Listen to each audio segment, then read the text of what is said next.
The House will come to order. Prayer by the chaplain.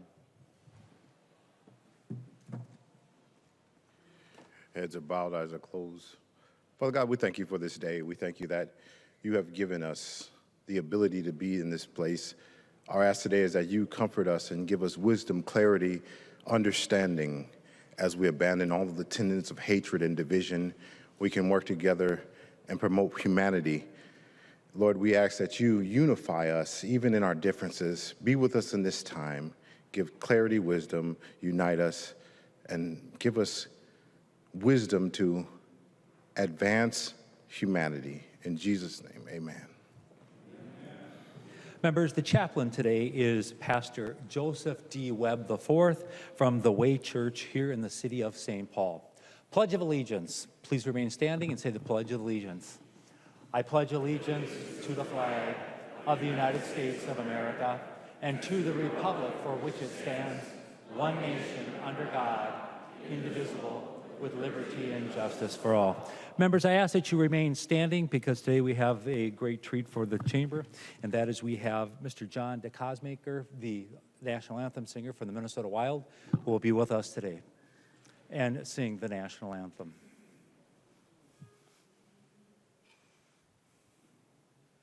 Oh, say, can you see by the dawn's early light what so proudly we hailed at the twilight's last gleaming, whose broad stripes and bright stars through the perilous fight o'er the ramparts we watched were so gallantly streaming, and the rocket's red glare, the bombs bursting in air, gave proof through the night that our flag was still there. Oh, say does that star-spangled banner yet wave o'er the land of the free and the home of the brave?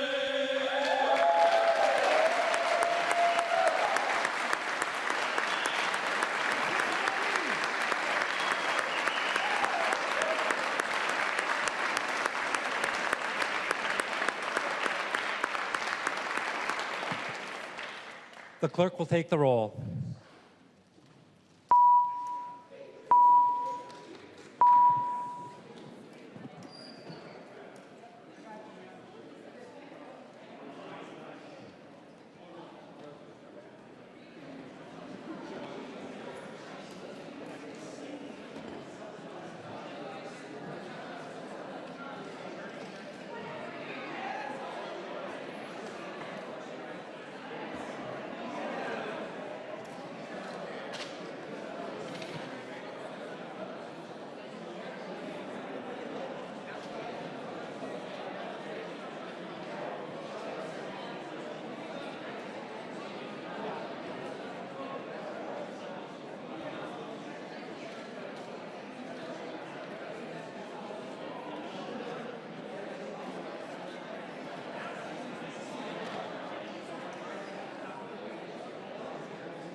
The clerk will call the name of the member voting remotely.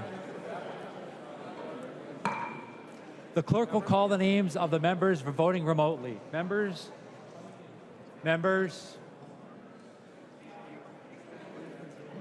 Out of respect for the chief clerk's office, members, if you'll take your conversations to the alcoves or to the retiring room so we're able to hear.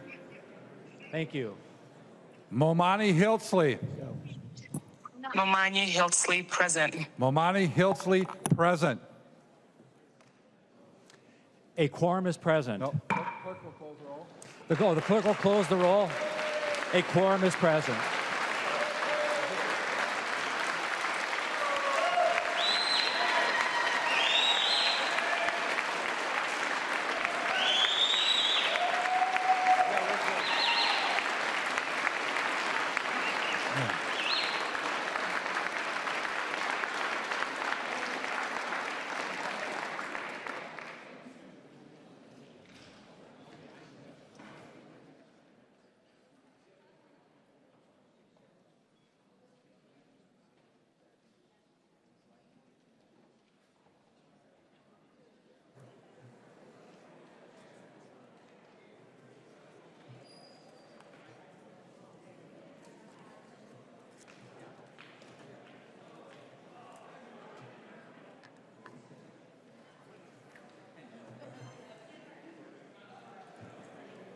The clerk will read the journal of the preceding day. Journal of the House, 94th session, 2026, 62nd legislative day, St. Paul, Minnesota, Wednesday, April 22nd, 2026. If there is no objection, further reading of the journal will be dispensed with, and the journal will be approved as corrected by the chief clerk.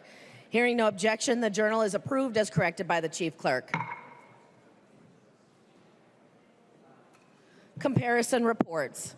A copy of this order of business is online. If there is no objection, the motions will prevail. Hearing no objection, the motions prevail and substitutions will be made.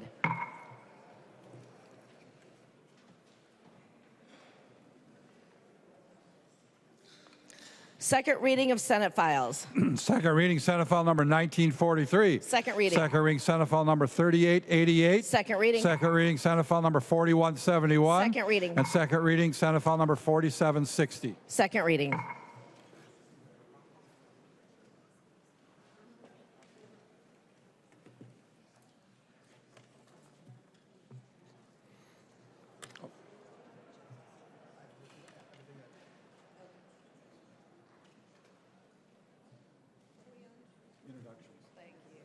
Introduction of bills. The following House files have been offered for introduction today. The chief clerk will report the House files and give them their first reading.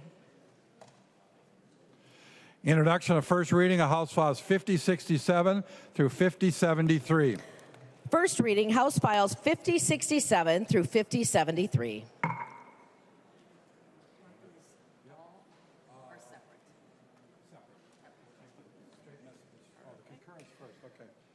Messages from the Senate.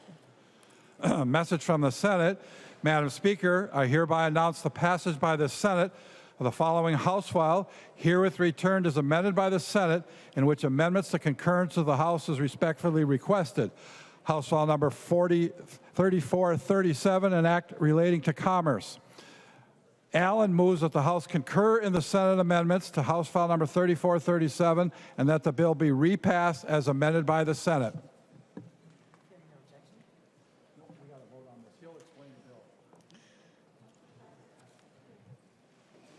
I recognize Representative Allen, who will explain the Senate amendments.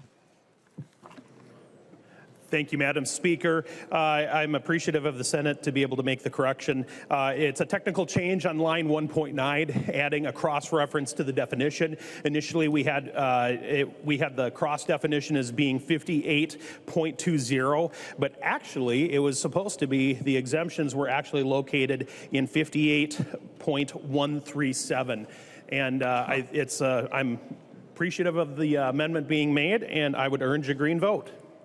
Is there any discussion to the Senate amendments? I recognize a member from Anoka, Representative Koegel.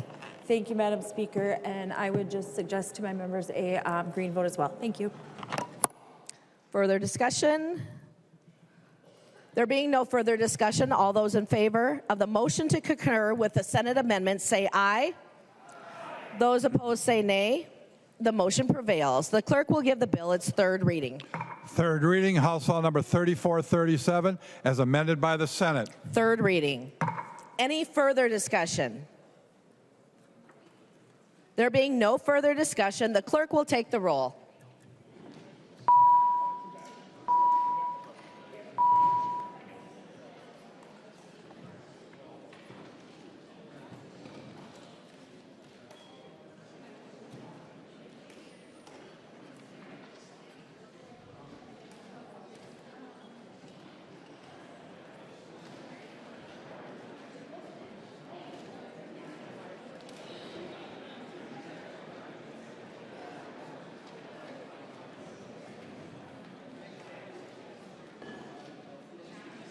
The clerk will call the name of the member participating remotely. Momani Hiltzley. Momani Hiltzley, aye. Momani Hiltzley votes aye.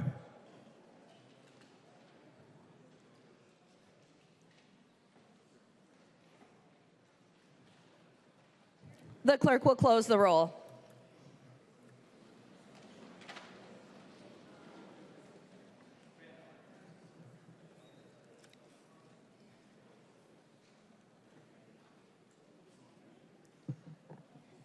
There being 133 ayes and 0 nays, the bill is repassed as amended by the Senate, and the title is agreed to.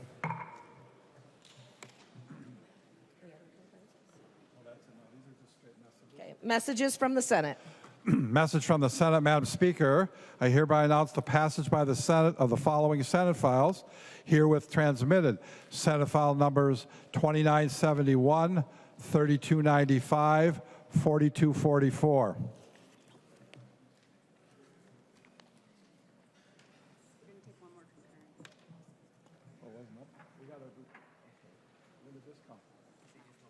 Okay. Message from the Senate, Madam Speaker.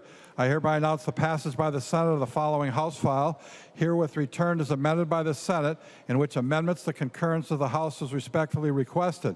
House File Number 1410, an act relating to public safety. The message is signed Thomas S. Bodern, Secretary of the Senate. Witte moves that the House concur in the Senate amendments to House File Number 1410 and that the bill be repassed as amended by the Senate. I recognize the member from Dakota, Representative Witte, who will explain the Senate amendments. Thank you, Madam Speaker. That is my wish. The Senate language amends the missing procedures in the correctional officer statute rather than adding the correctional officer to the peace officer status. And this clarity benefits everyone. Employees know what to expect. An agency has more predictability and credible process. The proposal reflects strong collaboration and balanced approach that works for both labor and management. Thank you. I recognize a member from Ramsey, Representative Moeller. Thank you, Madam Speaker, and thank you, Representative Witte. Members, the changes that came over from the other body are actually good changes, and so I recommend a yes vote. Thank you. Any further discussion? There being no further discussion, all those in favor of the motion to concur with the Senate amendment say aye. Those opposed, nay. The motion prevails. The clerk will give the bill its third reading as amended by the Senate. Third reading, House File Number 1410, as amended by the Senate. Third reading as amended by the Senate. Is there any further discussion? Seeing no further discussion, the clerk will take the roll.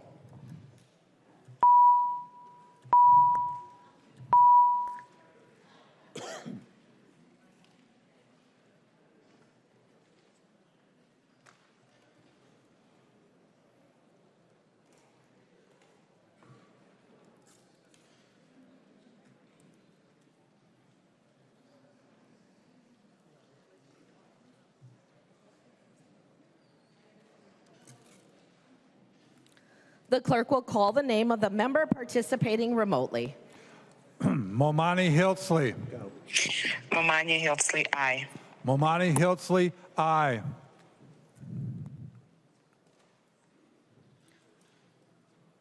The clerk will close the roll. Okay.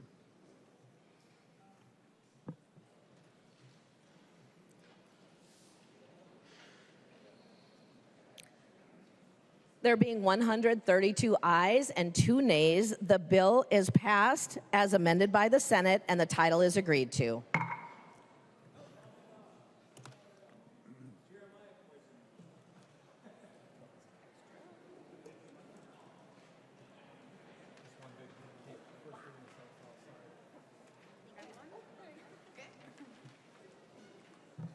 First reading of Senate files.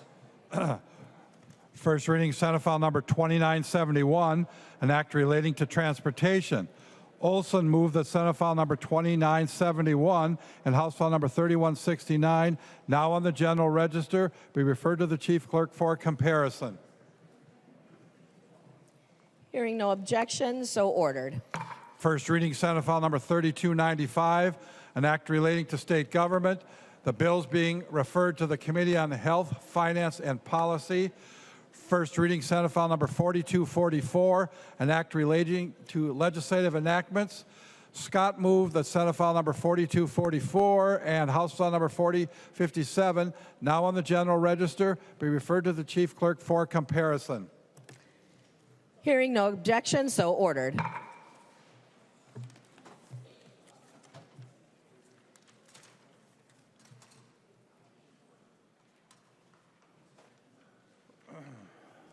Report from the Committee on Rules and Legislative Administration.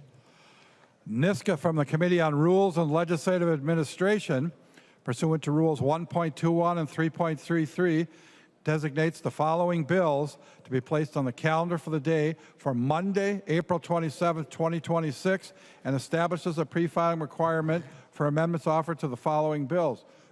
House File Number 1794, 3295, 3489, 3589, 3719, 3832, 3917, 4146, 4224, 4239, 4455, 4493, and 4595, and Senate File Numbers 1251, 3861, and 3887.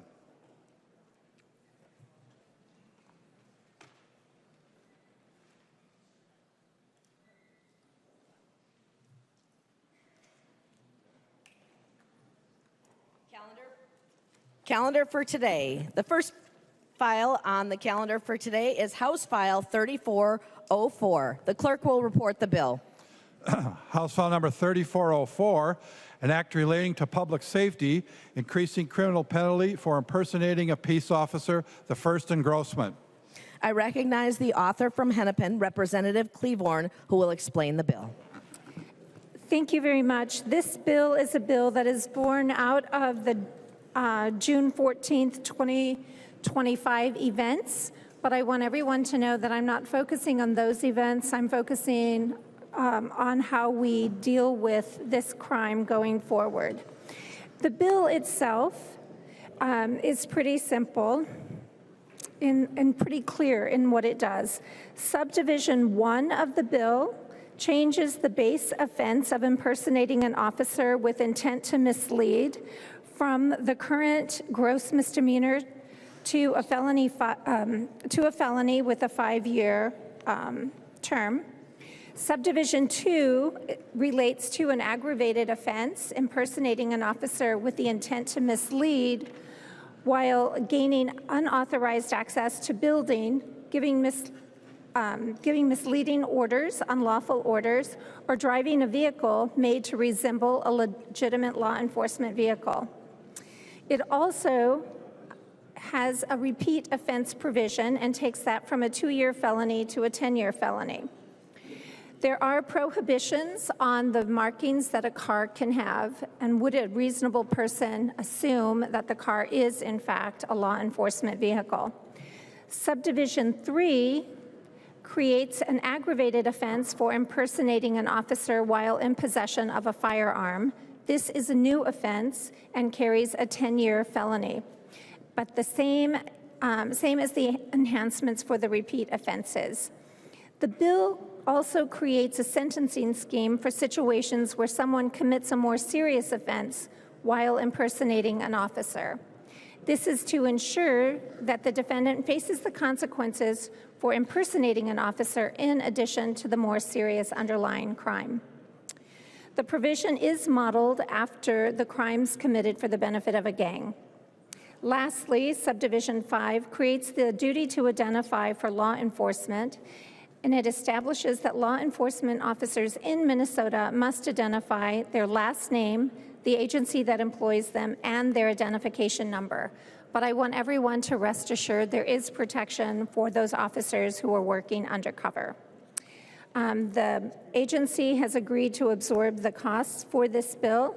Members, it's a good bill, and I'll speak more on third reading. There are no amendments at the desk. The clerk will give the bill its third reading. Third reading, House File Number 3404. Third reading. Discussion to the bill. I recognize the member from Sherburne, Representative Novotny. Thank you, Madam Speaker, and Representative Klevorn. As I said when we passed this bill out of public safety, that this bill is something that I will point back to as years go by, and they say, were you able to work together and to get something done and reach across the aisle? The bill that we have today before us looks, it's a shell of what originally came out because there was a lot of work and a lot of conversations and a lot of work with the stakeholder groups. I see some of the chiefs are upstairs. I go back to the morning of June 14th, and I, like most of you in this room, were woken up by a knock on the door. I was immediately able to recognize two of the people that I used to work with that were knocking on my door. Most of the other people in this room would not have had that benefit. What you should have is a confidence that if you are getting a knock on the door for whatever reason at 2 o'clock in the morning, that you know who they are and that you can trust them. And if you see someone on the side of the road, that you know that you can trust them. Now, over time, we have had several people that I can think of that we just dealt with that would drive around and make their cars look like a law enforcement officer car, or they would buy an old Squad and put equipment back on, and if they think it was, fun, or, if you're out in the country and you think that it's fun to get behind your buddies and scare them, that's not something that can happen anymore. So is it a serious issue? Yes. Is it a serious punishment? Yes, because it's a serious issue. Because for every person that pulls a prank on their buddies by doing this, excuse me, there's a sexual assault potentially happening or something like that. It is serious. It is not something to be joked with. If you think that this is overdoing it, let me ask you, what else would you do for a prank? Would you pretend to be a doctor for a prank? Is there anything like that? And the answer is no, because it's serious and lives are in danger, and it's important, and we have the penalties to match the importance of that. So with that, Representative Klevorn, thank you for working with all the stakeholders, taking our concerns into consideration, and I recommend a yes vote. I recognize the member from Hennepin, Representative Bonner.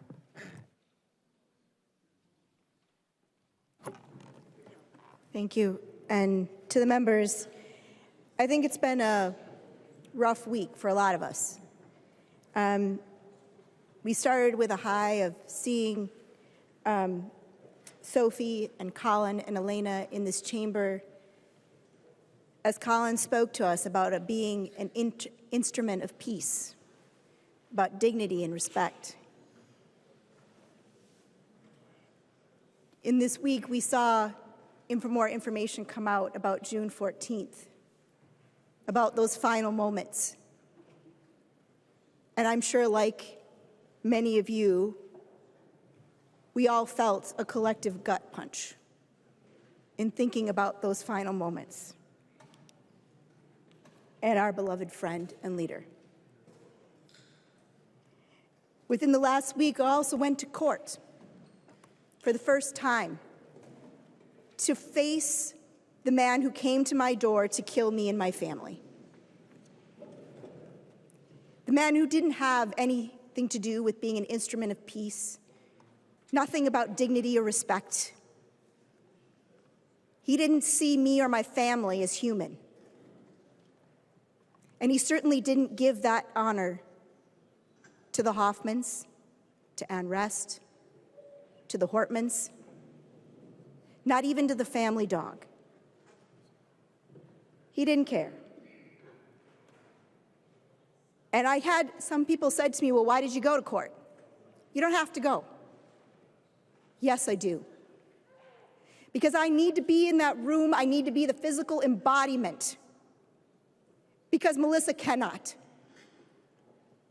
I need to be able to look him in the eye so that he knows that what he did was wrong. That he knows that he did not kill me and my family. He failed. He failed to kill the Hoffmans. He failed to kill Ann Rest. He failed to take out anyone else in this room. But most importantly, that if he thinks that he won because he killed Mark and Melissa for even one fraction of a second, he is sadly mistaken. Because each one of us in this room embodies the best of Melissa. We understand the need to do the people's work in this building. We understand that when we sit in these chairs, we don't represent ourselves, we represent the voices of 42,000 other people when we do this work. And we do it to the best of our ability every day. So it's important to be able to do that. But what's really heinous about this specific issue is that he came to my home. He came to our houses, a literal wolf in sheep's clothing, betraying our trust and our sense of safety, shattering our peace by impersonating someone we would trust. And he used that uniform of the incredible people, the men and women in blue, to gain our trust and to gain access to us, to do heinous things. We know darn well that the reason that the Hoffmans opened that door was because they believed that a police officer stood behind it. They believed in the safety and security of that. They know darn well that both Ann and I would have opened that door because we trust our police departments. We believe that they are the good guys, embedded in us from the time we are small, that this is the Calvary coming to save us. That is the particularly heinous nature of what happened on June 14th. That this individual would use that to gain access to Melissa's home, to have her open the door, believing that what lay beyond was something that would bring her peace and safety, not death and destruction. That is the real problem in this. This bill that we have today won't bring Mark and Melissa back. And it won't undo the damage that is forever in our hearts. But what it will do is make it very crystal clear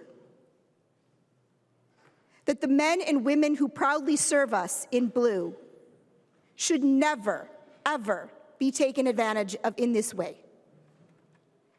And that the reason that is so important is that when we speak our voice for 42,000 people in each of our districts today, we're talking about saying that we should be able to know that the people in our communities, when they open that door, that they can feel safe, they can feel secure, they can know that those peace officers are there to protect them. That is why this is so vital. And so I want to urge all of us in this room to use our collective voices today to take one tiny step to restore that safety and security to every single Minnesotan, and perhaps take one small step to heal our own pain. Vote green. I recognize the member from Scott, Representative Steer. Thank you, Madam Speaker. So for 23 years, I've wore a badge, and I've built trust with the community. And on June 14th, that badge that I wear was used against law enforcement. Every single law enforcement officer in Minnesota was grief-stricken by what happened. So MPPOA supports this bill, the Chiefs Association supports this bill, the sheriffs support this bill. Every peace officer in the country would support this bill. It's a very good bill. Vote green. Further discussion to the bill. Representative Schultz. Thank you, Madam Speaker. And this is a super significant day, and I appreciate the words that were shared by Representative Bonner. But today, members, let's realize the gravity of this moment through the lens of not just what has happened, but the way that we need to lead in our communities, in our families each and every day. When this bill is signed into law, it has significant and important impacts for the future. And also realize that it is our role and our responsibility to ensure that young people understand this gravity, that we are building up the foundations of our society, of our constitutional republic, teaching kids how to participate in government and how to make changes, and also how to be good kids and good citizens and good people. And the reason that I mention that, members, is because plenty of people, plenty of young people in their teenage years and before their brains are fully developed have chosen to make decisions to impersonate law enforcement officers. And when you have a bill that has such significance in terms of the outlook for someone if they were to be convicted of a felony, we need to do our part in the future to ensure that kids know the gravity. And that likely should take place in school, and it should be taught in our homes and taught in our schools about how significant and how inappropriate it is to impersonate a law enforcement officer. And I mean that because there's so much definition here. It's not just dressed as a law enforcement officer. It's having lights on a vehicle. It's having the labels of a law enforcement entity on a vehicle. This is really significant legislation that I am supporting today, but we also need to be looking out for our kids in the future and ensuring that they know, because we all know in this moment, in this room, why this bill is going to pass today. But kids need to understand the gravity of their decisions in their teenage years as they first become drivers, to know what's appropriate, to know what's not, to know what it looks like to be a good citizen, to be a good neighbor, and to care for those around you. So thank you to all of those who've been involved in crafting this legislation, and I know that Minnesota's future is brighter because of it. Further discussion to the bill.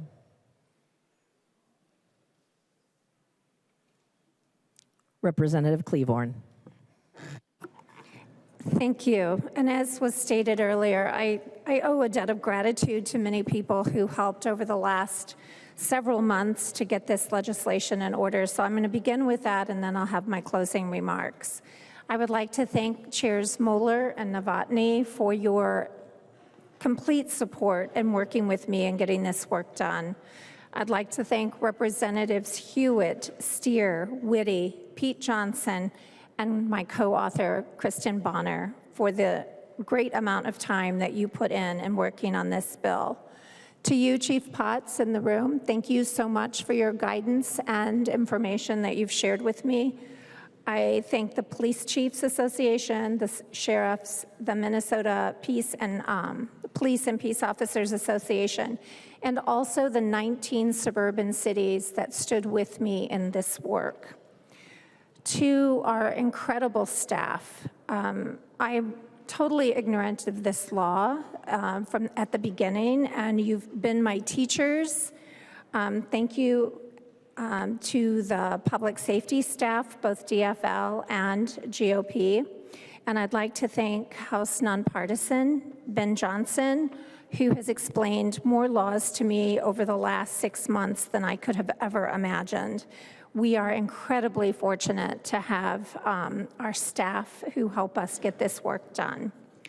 And I want to close with quotes from the letters that are on your desks. From the chiefs, Minnesotans expect and deserve absolute confidence when the individual presents themselves visually or verbally as a police officer, that person is a duly licensed Minnesota police officer.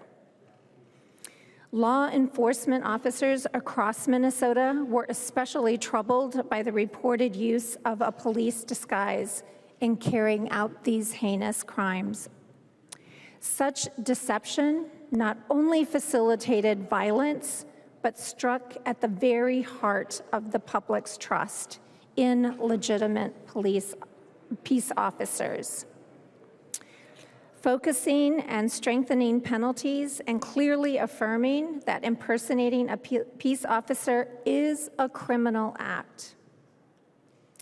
This bill serves to protect both the public and the integrity of law enforcement, which was my ultimate goal.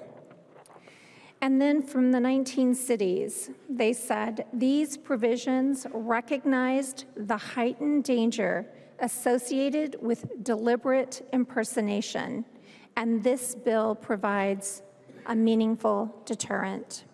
Members, I'm asking for your green vote, and if possible, I would ask for, as a point of personal privilege, for a moment of silence before we vote.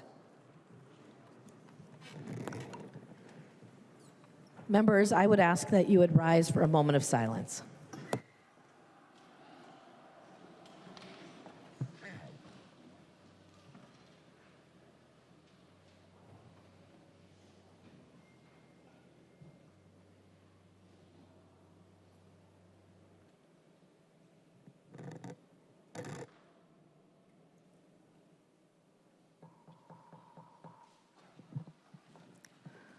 The clerk will take the roll on the bill.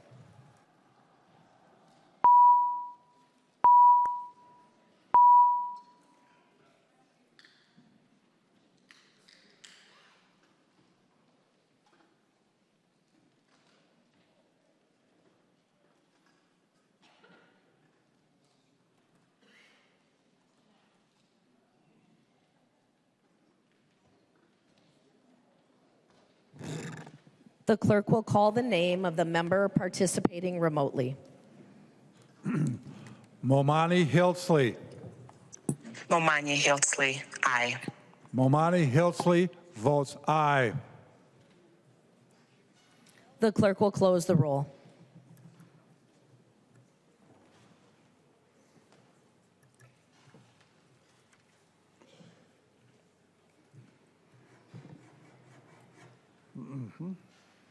There being 134 ayes and 0 nays, the bill is passed and its title is agreed to.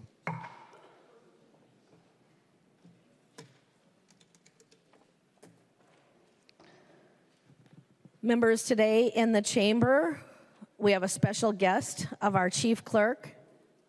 We have a special guest today, Kelly Fogelman, Special Counsel, Office of the Chief Clerk's Office in the Louisiana House of Representatives. Would you please welcome Ms. Fogelman with me?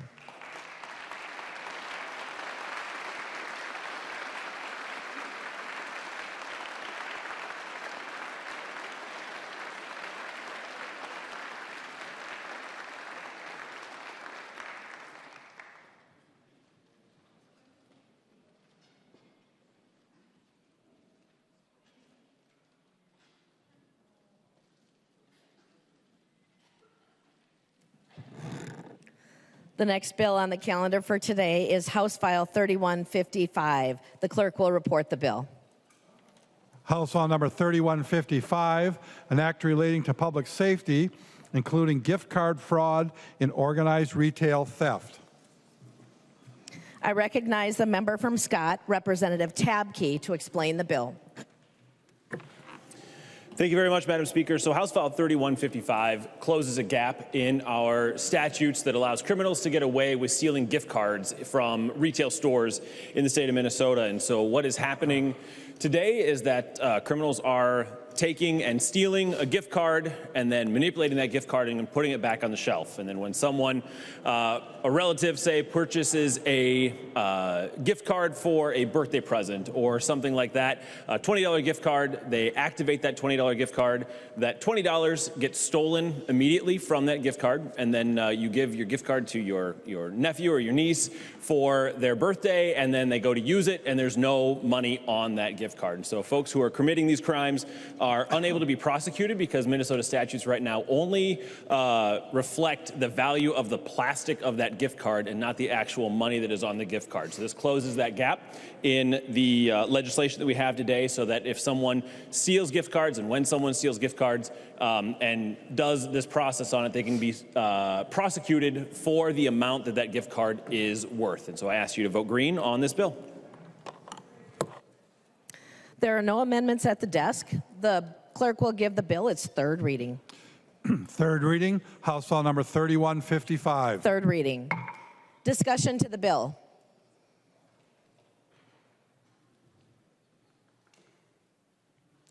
I recognize Representative Novotny. Thank you, Madam Chair. This bill is a good bill, and I will speak in favor of it and ask you to support it. This is a continuation of everything we've seen with the thefts that have been going on, and it's like whack-a-mole. Every time something gets solved, it's another thing that we move on to, and this is the next step. So thank you, Representative Tabke, for bringing this forward, and I recommend a green vote. I recognize the member from Candy, Ohio, Representative Baker. And thank you, Madam Chair, Madam Speaker, and members. Again, Representative Tabke, thank you so much for bringing this forward. I do know that you and Representative Perryman were working on this bill together. I learned a great deal when I went out to the National Retail Show in this last January, and I got to see firsthand the organized crime ring that's really going on with these gift cards. I never imagined all those cards that are hanging at the checkout stands have codes on them. People steal them. They put them on a computer at some place, and as soon as they're activated, when they're returned back to the store for people to buy, they are grabbing that money as soon as they are purchased. I had no idea this was going on, and it's huge with the organized crime rings. Didn't realize how big it was until I went to Macy's downtown New York and saw what they were doing, the video footage that we were watching with other representatives and senators around the country. I appreciate Minnesota getting this right as well. So organized crime, this is not going to be an area you get to play with as much anymore without having some serious consequences. So Representative Tabke, thank you for the bill. I plan to support it. Thank you. Further discussion to the bill. I recognize the member from Stearns, Representative Perryman. Thank you, Chair. I echo the comments from Rep. Baker back there. I am proud to be a co-author on the bill along with Joy, Norris, Witte, Stevenson, Hanson, Novotny, Kern, and Ingen. That could be a band that could go on the road, I think.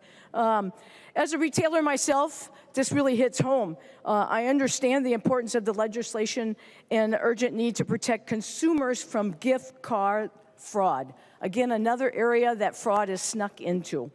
Consider the experience of a consumer, which I have had, falling victim to this crime, such as a grandmother who bought a gift card for their grandkids' Christmas card, only to find out that the cards were empty on Christmas morning and the money was gone.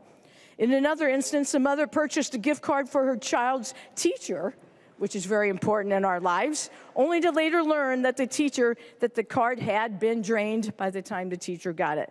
So these are all true stories, and beyond the direct financial harm, victims often face feelings of confusion, shame, and embarrassment when gifting a card that turns out to be fraudulent. Retailers are actively working to combat the rise in organized retail crime and the gift card fraud, but they require our support to be effective, our support in here. Sophisticated crime syndicates are constantly seeking loopholes to defraud Minnesotans and fund further criminal activities. This bill is a common sense fix that will help protect Minnesota consumers, protect us against fraud, and aid in law enforcement combating the crime. I urge a green vote. Thank you. Further discussion to the bill. Representative Tabke. Thank you very much, Madam Speaker, and thank you to everyone for your support on this bill. This is an important thing that we are going to be doing here for Minnesotans to hold criminals accountable and to stop with gift card fraud to make sure that we're protecting Minnesotans. So thank you very much for your support. The clerk will take the roll.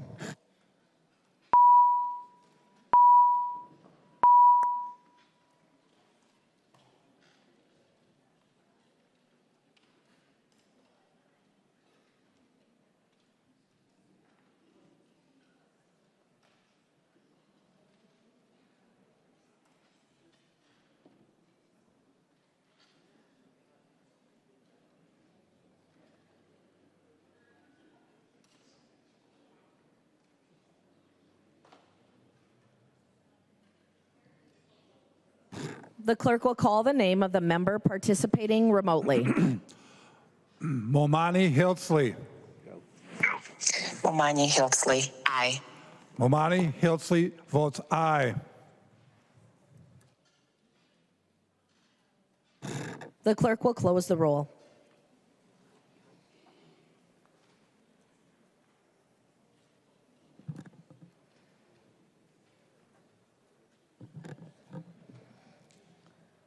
There being 134 ayes and 0 nays, the bill is passed and the title is agreed to.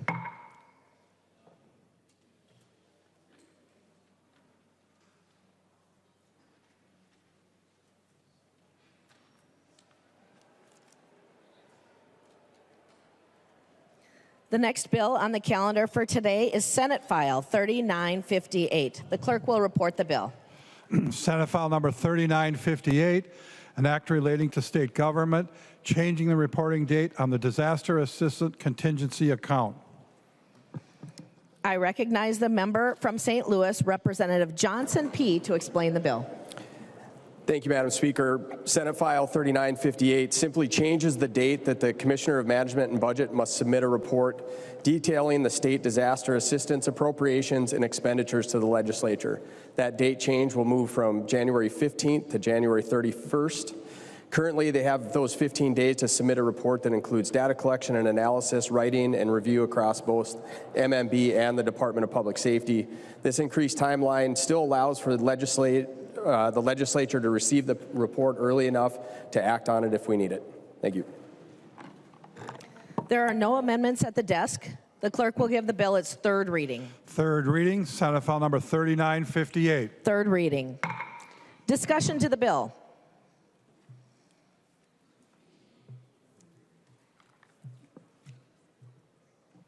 Representative Johnson. Thank you, Madam Speaker. Simple, straightforward bill. Encourage a green vote. The clerk will take the roll.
The clerk will call the name of the member participating remotely. Momonty Hiltsley.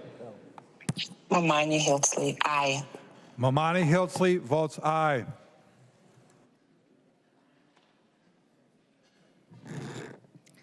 The clerk will close the roll.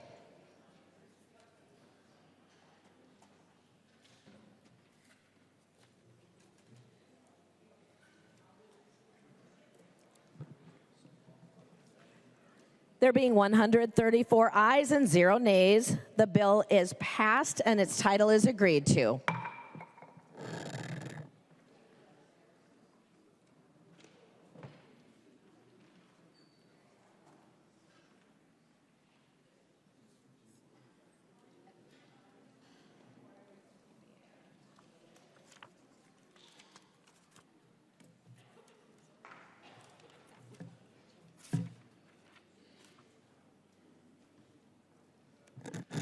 The next bill on the calendar for today is House File 3875. The clerk will report the bill.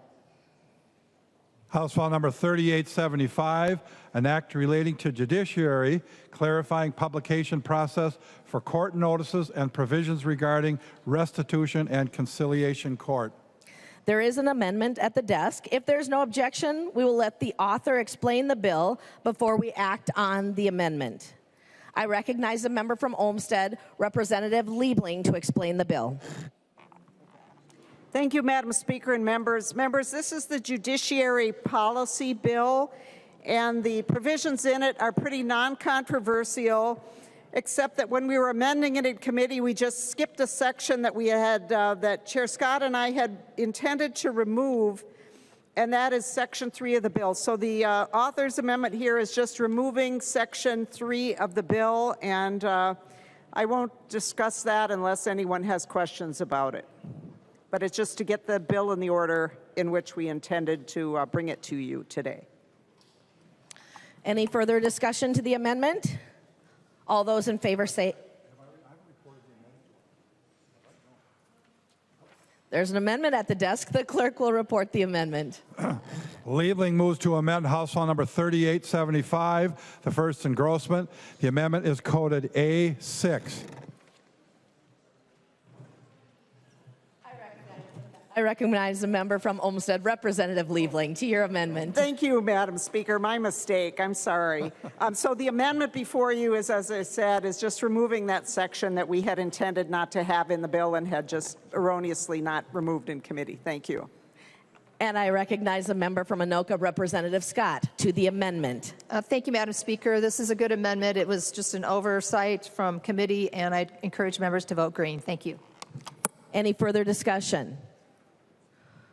To the amendment, all those in favor say aye.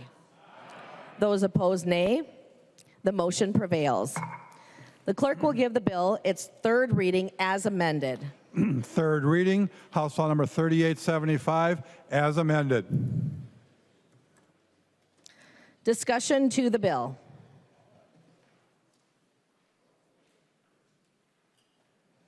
Representative Liebling. Thank you, Madam Speaker. And I didn't go through this before we did the amendment, and I don't know that I really need to. It is not a lot in here that's very earth-shaking, but there are some things that are important to the judiciary. One I would mention that is Section 2 of the bill is gives the court some more flexibility with publication of notices that the court has to publish, and allows the court to use its website instead of always having to find a newspaper. But it also preserves the access for local newspapers, and I think we reached this was Representative Van Binsbergen brought this to the committee as an amendment, and I think we reached a good place on that piece. Other than that, besides that, we have some sections that went to the Children, Youth, and Families Committee and are, again, just more technical with having to do with who the court has to notify when they have, right now, they have to notify public authorities in all dissolution proceedings, even if there are no children involved. This will change that, streamline things a little bit. Section a section of the bill makes restitution orders permanent. They will now, under this bill, they will not expire unless, of course, there would be a court order rescinding a restitution order. That just makes so much sense. It's kind of hard to understand why restitution orders ever expired before they were fulfilled, but they did. And then there are a couple of extensions of deadlines that the court asked for having to do with the Council on Child Protection. And again, that was heard in the Children, Youth, and Families Committee, and that committee had no problem with it. So that pretty much explains the bill. Just some sort of cleanup provisions that are helpful to the courts, and appreciate the partnership of Chair Scott in getting this to this point. Thank you. I recognize the member from Anoka, Representative Scott. Thank you, Madam Speaker, and thank you, Chair Liebling, for going over the highlights of this bill. It is a good policy bill. It's pretty simple and practical, common sense stuff that will hopefully make the judiciary run just a little bit smoother. I encourage members' support. Thank you. Further discussion to the bill? Representative Liebling. Please vote green. The clerk will take the roll.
The clerk will call the name of the member participating remotely. Momani Hildsley. Momani Hildsley, aye. Momani Hildsley votes aye. The clerk will close the roll.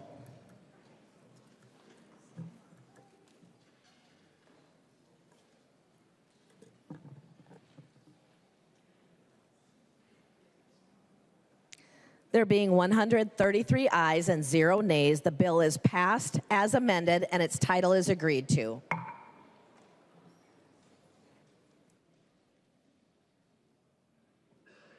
One sec.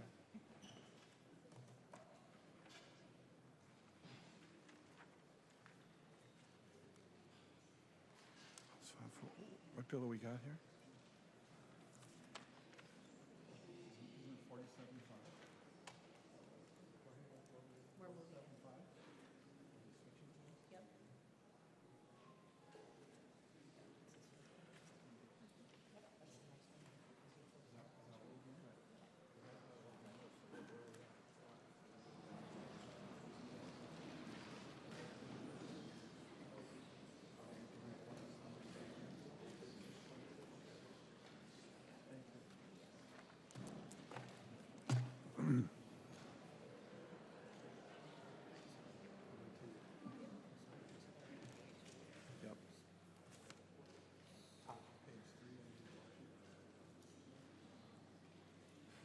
The next bill on the calendar for today is Senate File 3622. The clerk will report the bill. Senate File number 3622, an act relating to real property, making clarifying, technical, and conforming changes to the Minnesota Common Interest Ownership Act. There is an amendment at the desk. If there is no objection, we will let the author explain the bill before we act on the amendment. I recognize the member from Ramsey, Representative Feist, to explain the bill. Thank you, Madam Speaker. This bill modifies the Minnesota Common Interest Ownership Act. 90 pages of this bill are simply correcting outdated or incomplete cross-references within the statute. The other pages also make some technical changes to the statute, for example, better distributing insurance in situations of mixed-use buildings that also have a restaurant. You all don't want to miss this. Everyone pay attention. This is a really exciting bill. So I also gathered some data on how hard everyone worked to put this bill together, because I like to specialize in boring bills.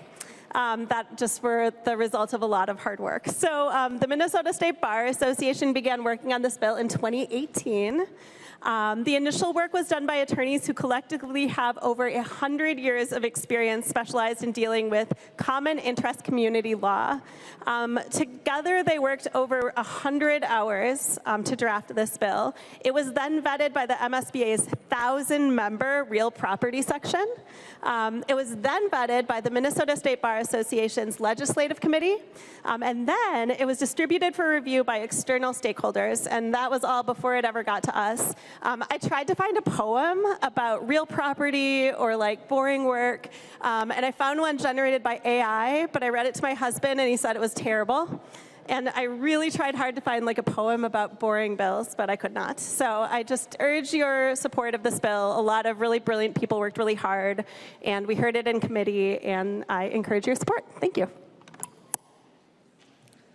There is an amendment at the desk. The clerk will report the amendment. Bonner moves to amend Senate File Number 3622, the second engrossment. The amendment is coded A1. I recognize the member from Hennepin, Representative Bonner, to your amendment. Thank you. And members, I want to first say I want to have deep respect for the work that Representative Feist has done on this bill in working with the Minnesota Bar to really go through with a fine-tooth comb and update those outdated references and make sure that the statute is current. This amendment was really about drawing attention to something, which is that, you know, for 32 years, we have made little to no improvement in the statute around CICs, or common interest communities, and homeowners associations. Because we have not done our duty there, it means that millions of homeowners who live within an HOA and up to 80% of new home buyers who will be pushed into an HOA have little to no recourse. We talk a lot about making changes in this law to really invest in Minnesotans, to make sure that consumers are protected. And while there will be a bill coming that will start to make a down payment on putting guardrails around HOAs and CICs, what we still need work on is to ensure that those laws are then, in fact, enacted and that there is protection for homeowners. With that, I will tell you that this bill is, or this particular provision is not quite ready, so I will be withdrawing that amendment for today. And I want to thank Representative Feist for all of her hard work. The amendment has been withdrawn. The clerk will give the bill its third reading. Third reading, Senate File Number 3622. Third reading. Discussion to the bill. So is this number 7 we're on now? What is this one?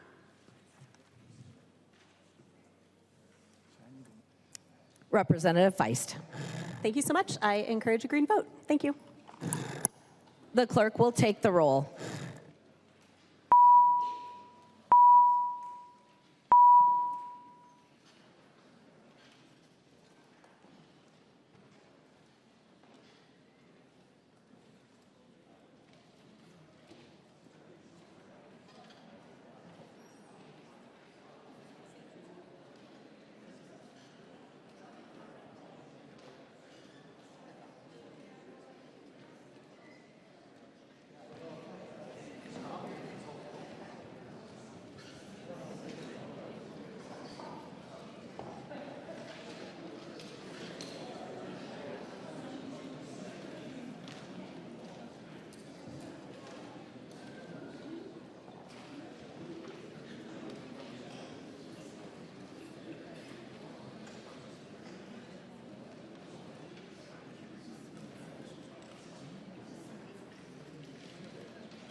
The clerk will call the name of the member participating remotely. Momani Hiltsley. Momani Hiltsley, aye. Momani Hiltsley votes aye.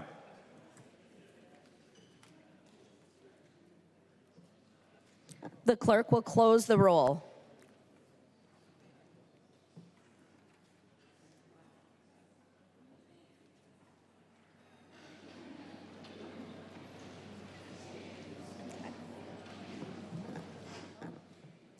There being 134 ayes and 0 nays, the bill is passed and its title is agreed to.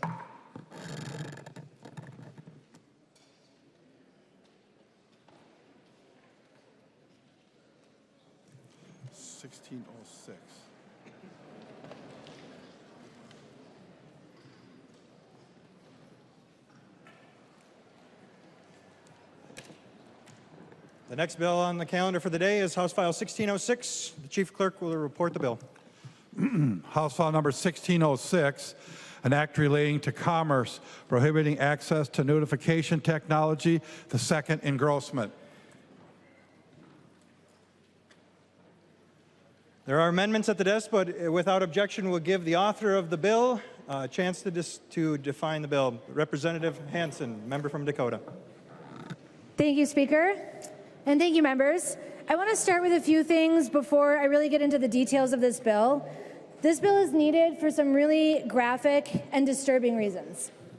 And discussing them can be particularly disturbing, especially for those who have experienced the tragedies of sexual violence, childhood sexual assault, sex trafficking, gender-based hate crimes, and other forms of sexual exploitation. I also want to name that the stories that were shared in our committee and in the press take an indescribable amount of courage, strength, and support to share on the public stage. And I want to thank the advocates and testifiers who are here with us today in the gallery and watching online for allowing me and this body to join them on this mission to advocate and create change so that fewer people have to go through and endure what they did. So now moving on to the bill. House File 1606 bans AI nudification features. This bill defines nudified content and requires that the nudifying features on apps, platforms, and websites be turned off in Minnesota. It also prohibits advertisements and promotion of apps with such features. And the bill establishes avenues for remedy and recourse for violations. While AI technology can be used for good in a lot of ways, it also can be used for evil. Governing bodies around the globe have failed to adequately regulate these evils in a timely manner. We need to ban nudification features because they allow users to create non-consensual, unauthorized deepfakes of sexually explicit content, including child sexual abuse material. Today, anybody can take a benign picture of you, me, or anyone else, upload it to one of these platforms that offer these features, and use the Nudify feature to create a non-consensual, sexually explicit image or video. These images generally end up posted to the dark web, shared on social media, exchanged for money, or worse. The victims of this heinous behavior are predominantly children and women. And while the victim pool continuously expands, so does the advancement of the technology. Over the course of just a few years, the AI notification features produce material that can often be indistinguishable from non-AI content. Both the quantity and the nature of the materials created using this technology are escalating, including the level of violence. And this trend doesn't happen in a vacuum. This trend trickles into the real world with real-world impacts, where we see similar escalations among perpetrators. From 2024 to 2025, AI-generated child sexual abuse material, also known as CSAM, increased online by at least 26,000%. This alarming rise, coupled with the increasingly graphic and violent AI-generated CSAM, should really keep us all up at night. The Internet Watch Foundation, or the IWF, is a globally recognized, reputable source of information and research into the terrifying trends of child sexual abuse online. In just a 1-month period, IWF cataloged over 20,000 AI-generated images from just one of thousands of dark web child sexual abuse forums. Over half were cataloged as criminal. And they noted that nearly all CSAM today is so realistic that even trained experts struggle to differentiate it from non-AI content. Full-length AI-generated videos of violent rapes of children are emerging more and more every single day. And with every IWF report that I read, I see a new atrocious trend that emerges. Apps with these features are readily available in nearly every single app store. And young people will tell you that this is a pervasive problem in their world. I'd be willing to bet that very few people under 18 do not know someone who has become a victim of this technology. And most of the stories that I've heard from young people say that the content was created for malicious and sadistic reasons that were intended to cause harm to the victim who became the subject of the content. Many companies who are in control of AI generative technology have already restricted this feature from their platforms, which confirms that this is both possible and recognized in one of the rare glimpses of corporate morality. Many platforms who do not allow this feature in their AI models offer us proof that it is possible to be both successful and restrict access to these dangerous nudification features. Nudifying features have not contributed to the greater good. Instead, the misuse of this technology has empowered and enabled pedophiles and sexual predators around the globe. It has harmed children who are made victims by their cruel peers, women who were made victims by men they trusted for decades. And what's worse is that these predators are increasingly profiting while wreaking this havoc. So if we and other governing bodies choose to do nothing, the problem will only continue to get worse. We are already too late to this work, so we cannot afford to wait any longer and take action. And I ask you to support this bill. Thank you. There is an amendment at the desk. The Chief Clerk will report the amendment.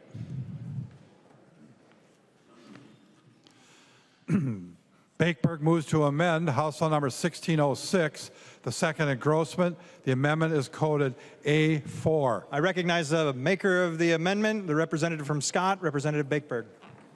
Thank you, Mr. Speaker. The A4 amendment builds on what Representative Hanson just talked about. Representative Hanson, I want to start out by thanking you for your work on House File 1606. And like I mentioned, the goal of this amendment is to strengthen on that. And what you said truly should keep us up at night. What is happening to our children, to our kids, should 100% keep us up at night. The simple goal of this amendment is twofold. Number one, it's to keep minors from accessing adult content online. The second goal is to make sure that we're balancing that protection of children with the privacy rights of adults that we all value. So in the physical world, we already have some common sense protections in place. An individual under 18 years old cannot walk into an adult store and buy adult content. But today, we don't have that same protection in the digital world, and that is where, as Representative Hanson talked about with Nudification, much of the adult content or pornography is being consumed online. So this amendment simply brings the protections in the digital or in the physical world to the digital world. I want to be very clear, though, members, this bill, this amendment is about pornography. It is targeting pornography. We've taken extensive feedback through this process to make sure that the amendment and the underlying the bill only applies to commercial entities where 33.3% of the content is harmful to minors. So that threshold was intentionally put in place to address those pornography sites. It requires that those sites verify users are 18 years old before gaining access. It does not ban content, and it does not target individuals. It targets those sites. It places the responsibility on those sites that are producing the explicit content. And importantly, the definition of this bill is not vague. It has been upheld by the United States Constitution in Free Speech versus Paxton, where the language of this bill is modeled. And it's important that we did that because we wanted to ensure that it would uphold further constitutional challenges. At the same time, this bill has strong privacy protections for adults. That is important for adults that choose to access adult content. Personal information cannot be stored for over 24 hours. The information cannot be sold, it cannot be shared, and except when it's strictly laid out on how to verify the person's age. And then there's an accountability mechanism built into the bill that those sites must go through an independent audit as well yearly. I want to thank the Attorney General's office for their partnership in this bill to strengthen the language, to give them an enforcement mechanism that they can use.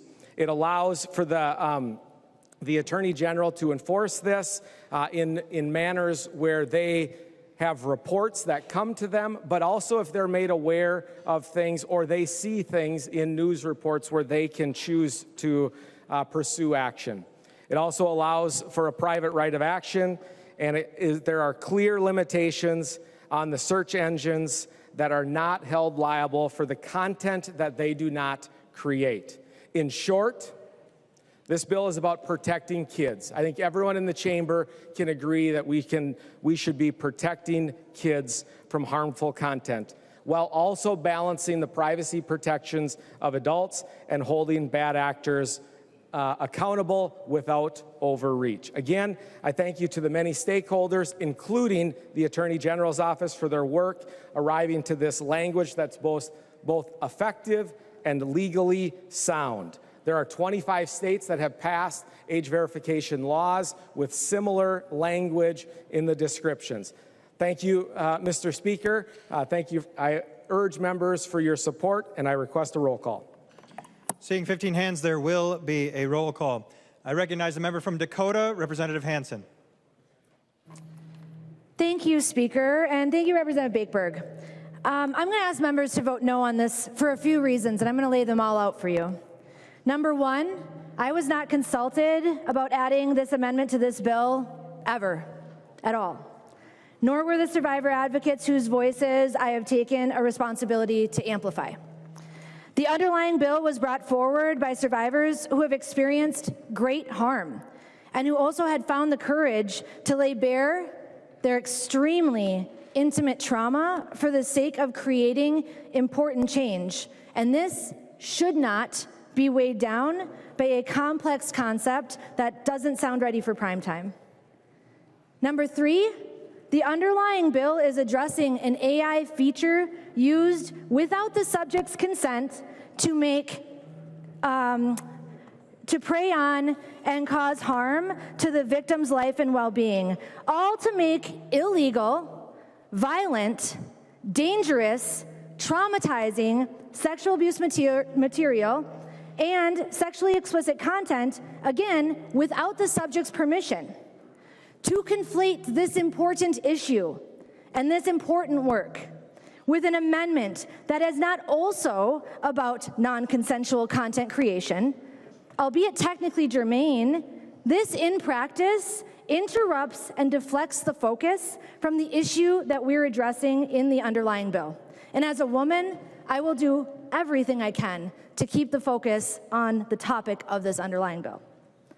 My fourth reason is because this has a cost. The rest of the bill does not. This bill and the critical problems it addresses does not deserve to be fiscally sunk over someone else's bill cost. And given these points, this amendment clearly would muddy the bill. I've heard a lot lately about the value of clean, single-issue bills lately. And that's precisely what the underlying bill is. If you are one of those people who's been talking about that and made that a session priority, I really look forward to you joining me in voting no on this amendment, because a no vote honors the work of advocates and survivors of sexual exploitation. It honors the victims. It specifically addresses the issue at hand, and it keeps this bill clean of any other issues. So please vote no on this amendment today. Thank you. I recognize the member from Meeker, Representative Gilman. Thank you so much, Mr. Speaker. I will reference really quick this amendment and why I believe it's valid and we should add this to this bill here. Again, we talked about the amicus briefs here.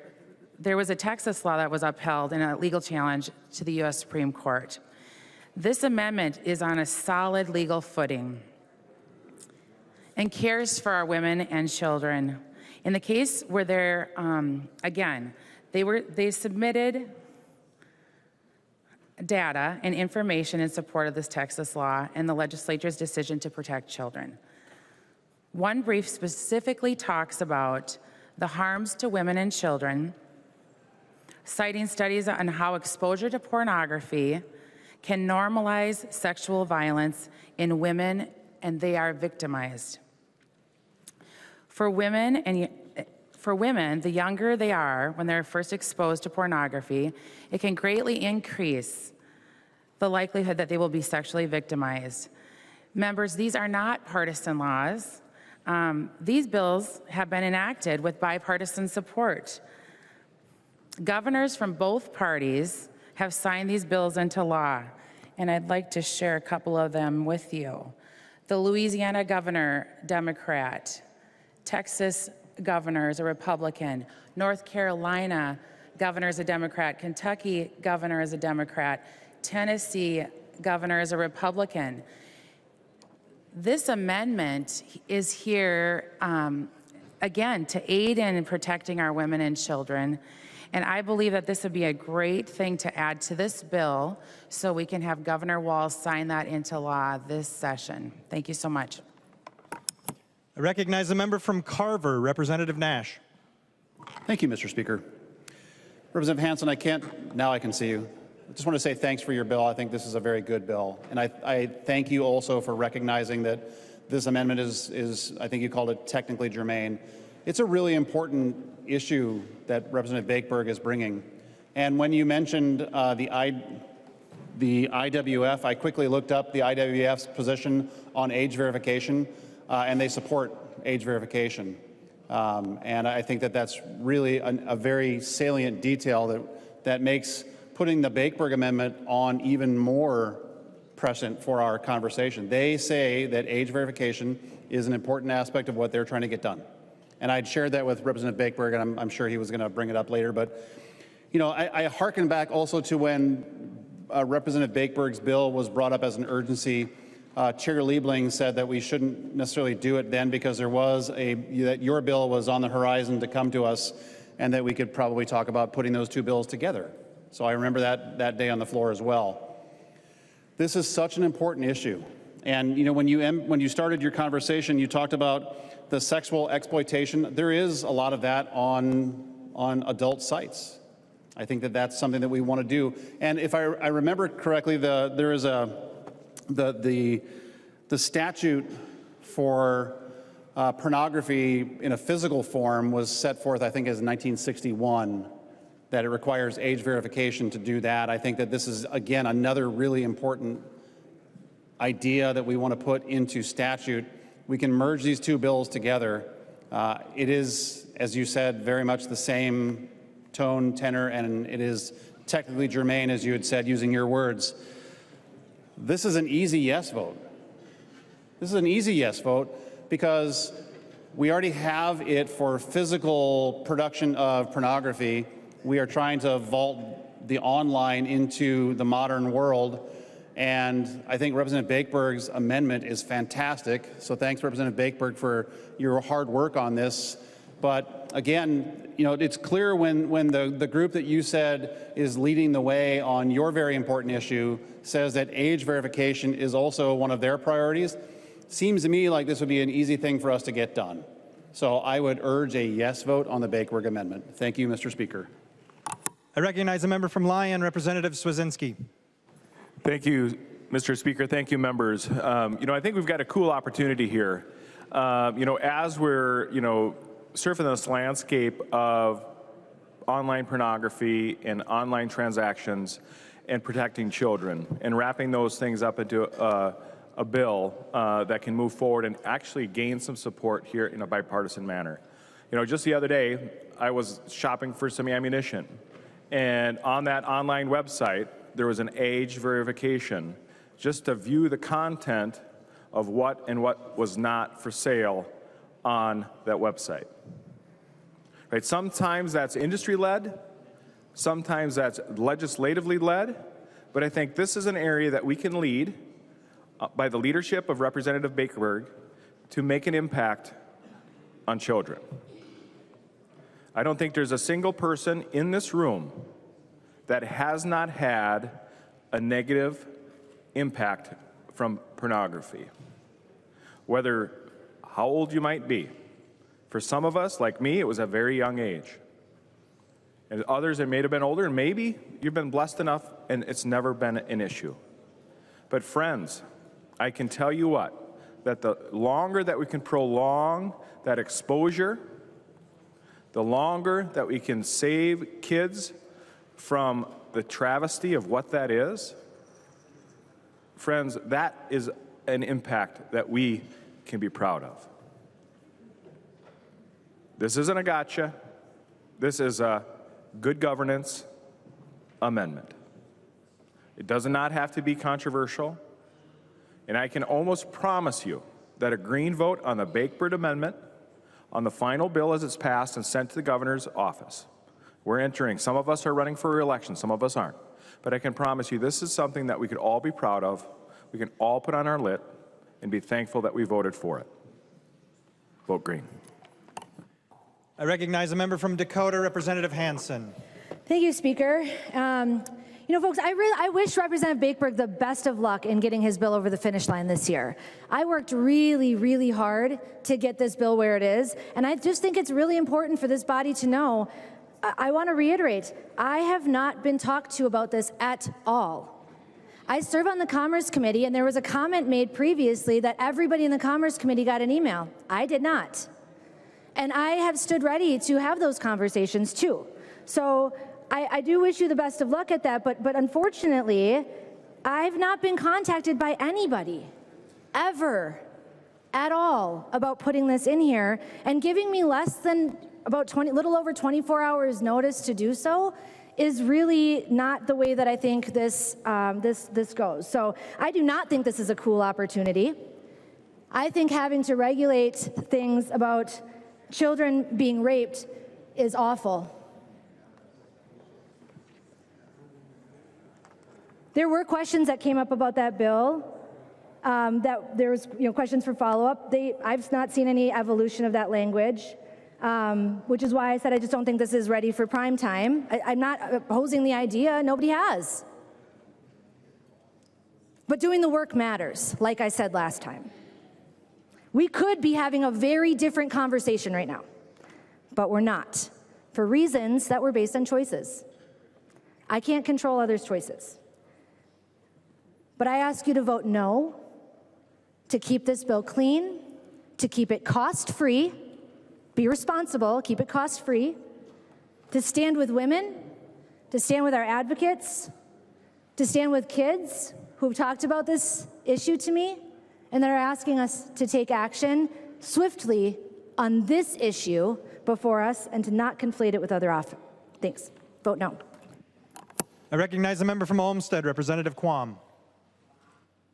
Thank you, Mr. Speaker. Would the author of the bill yield to a question? She will yield, Representative Quam. I'm trying to understand the current law that prohibits minors from going into an establishment and purchasing adult materials Are you against that current law? Representative Hanson. Thank you, Speaker. Absolutely not, Representative Quam. What I have said again and again is that I want to keep this bill clean. I want to make sure I address what the advocates brought forward. At no point in time did that come up, and I do not appreciate the insinuation. So please, with all due respect, I would love to talk about the bill, the underlying bill, and to keep us focused on that, folks. Thank you. Representative Quam. Thank you, Mr. Speaker. I was not implying anything. I just wanted the clarity that I don't think any of us are against the current prohibition of minors purchasing adult material and going and getting adult material. And, you know, frankly, we've got phones, we've got computer, there's so much on the internet that is the same as going into a store to purchase. So if we are saying we love, we like, we support the law that prevents an actual physical store from selling materials to minors, logic is that we'd also support the prohibition of electronic businesses allowing minors to have that material. So I see no logical reason to not vote green on this amendment. Any further discussion? I recognize the author of the amendment, the member from Scott, Representative Bakeberg. Thank you, Mr. Speaker. Thank you, members. Representative Hanson, I will fully just say I should have reached out to you, so I apologize that I didn't do that. But I want to make it clear why I didn't reach out to you. Because when I dropped this bill last year, we waited until we were going to get a response from the Supreme Court to see if this was fit the constitutional mustard. So that came in this summer. So then I sent an email to a number of DFL members that had expressed concerns in January, met with advocates, sent a follow-up email to all of the members of Commerce, and I want to correct what you said. Let me finish. All the members of Commerce who expressed interest in the bill, asked questions during committee. And I got a couple responses, and from the chair, what the chair of Commerce said was that if I would work with Representative Finke about some language about chatbot and kids, it would be great if you could work with Representative Finke together to address the bot issue and age verification. I will be honest. If Representative Finke is good with the language, then we can pass it out of committee.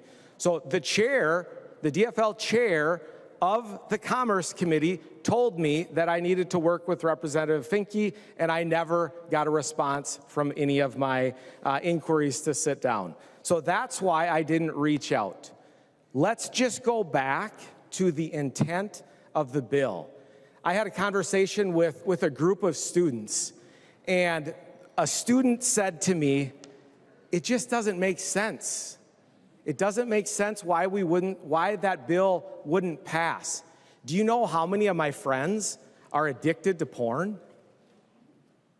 Let's put aside our differences. Let's put aside all of the noise, and let's come together, because as kids are engaging in pornography online, and it is readily accessible over and over and over, these children are being desensitized. Those children are then acting out. We can do this together. I'm very frustrated with the process, very frustrated. But we can come together. This is a vetted, common sense amendment. I would beg, it's pretty rare that we have the Supreme Court of the United States that rules that our bill is within bounds, meets constitutional mustard. So I would urge members to vote green. I would urge members to vote green. And if Representative Hanson would yield for a question. She will yield. Representative Bakeberg. Representative Hanson, I would be willing to remove the roll call if we would be able to work together to support kids, and if you would urge a green vote on this. Representative Hanson. Thank you, Speaker, and thank you, Representative Bakeberg. If you remove the roll call, I'm going to call for one. I think it's important to get folks on the record about muddying an issue that is really, really important to focus on the non-consensual. Again, without permission, women's lives are being ruined, sometimes by strangers, and oftentimes by men they trusted for decades. This is a serious issue. I'm asking that we keep the focus on this. As I said, I wish you the best of luck in getting your bill through. I've never had a single conversation. We live in the cities next to each other, and you have my phone number. I never heard from you. You know that I work on issues like this, so you know that I would be interested in this. I have to be honest, Representative Bakeberg. Like I said before, I just needed you to do the work. Giving me less than 24 hours notice, or a little over 24 hours notice, I just don't think is the way that we do this. And I don't think there's anybody in here who would want to put on a bill that they didn't even get a phone call or a text message about with less than 24 hours notice. So I think that's pretty pragmatic and realistic. And again, man, we're so close, but yet so far away still, aren't we? Please vote no. Representative Bakeberg. So I would continue to request my roll call. I just want to address the cost piece. It's $1 million. So it would be, we can find $1 million to make sure that we are able to protect kids from online from pornography. So we talk a lot about cost, and I actually am glad that the DFL is concerned about cost, but $1 million is well worth it, because I see this all the time in my role as a professional. All the time, kids that are being hurt and victimized by this type of content. This content that oftentimes just pops up on their phone. I just want to make something clear. The average age of the first exposure to pornography is 12 years old. That's 6th, 7th grade. 73% of teens report consuming pornography before age 18. We could fix that today. 58% of teens accidentally see porn. 52% of teens in the study done by Common Sense Media in 2022, so the data is going to be even more concerning by now. 52% of teens report seeing choking, rape, and some kind of pain. 52% of our kids. Members, please vote green. There being no further discussion, the clerk will take the roll.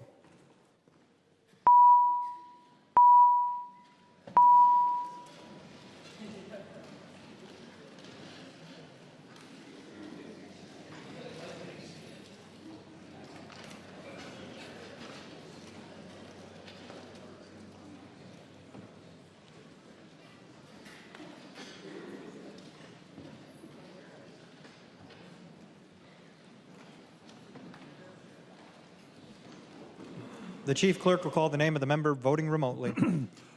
Momani Hiltsley. Momani Hiltsley, no. Momani Hiltsley votes no. The clerk will close the roll.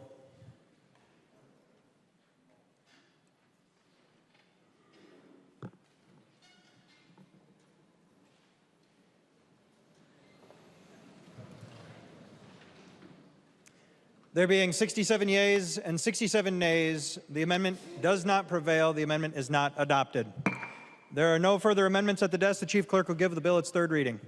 Third reading, House File Number 1606. Third reading. I recognize the member from Hennepin, Representative Bonner. Thank you, members. Many of you know that I am just a little bit of a fan of technology. In fact, I often refer to myself as a tech evangelist. But as such, I also deeply understand the world in which we live in technology. And I think we all understand that we would love for the federal government to take the lead on putting guardrails around AI. But when they can't or are unable, what we often see is the states take the lead, that we do what is necessary to protect victims. I want to say thank you to the folks in the gallery today,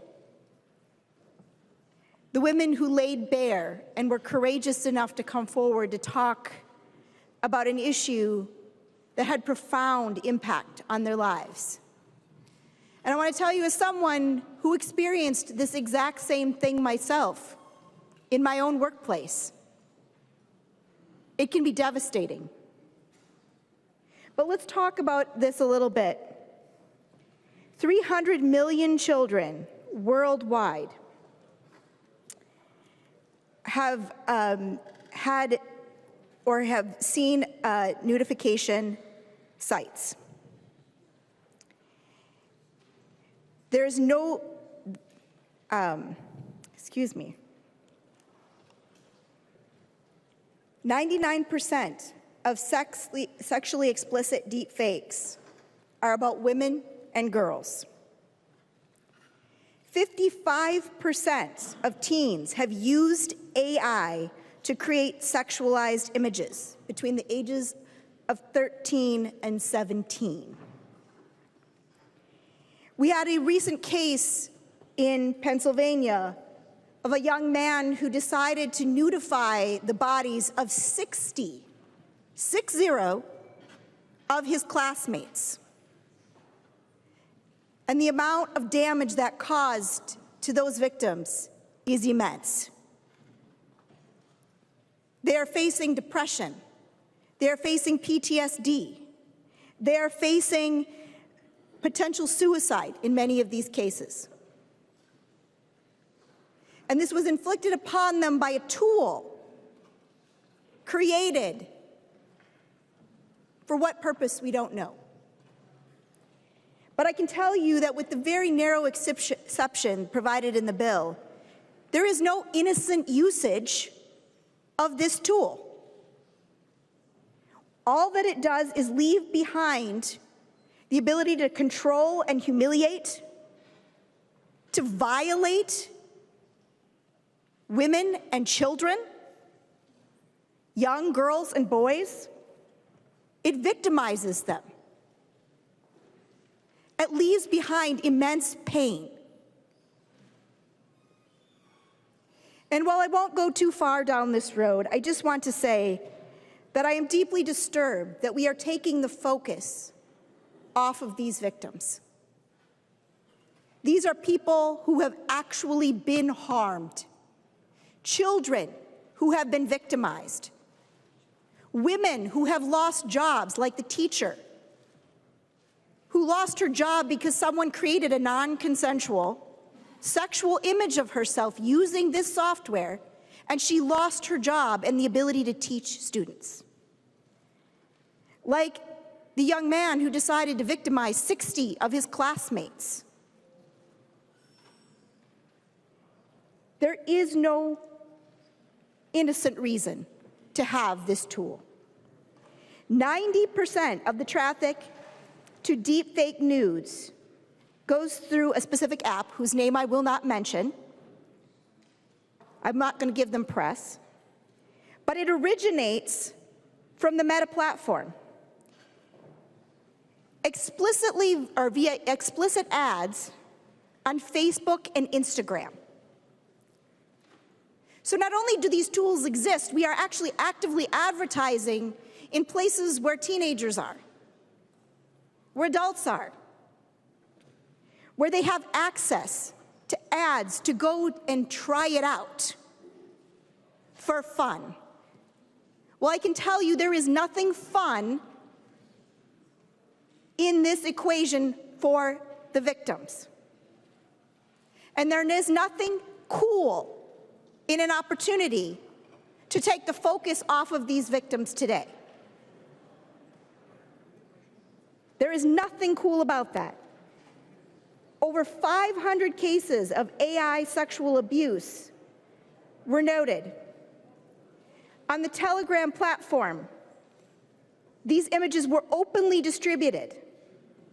one platform had over 220,000 members actively trading in images that harm children.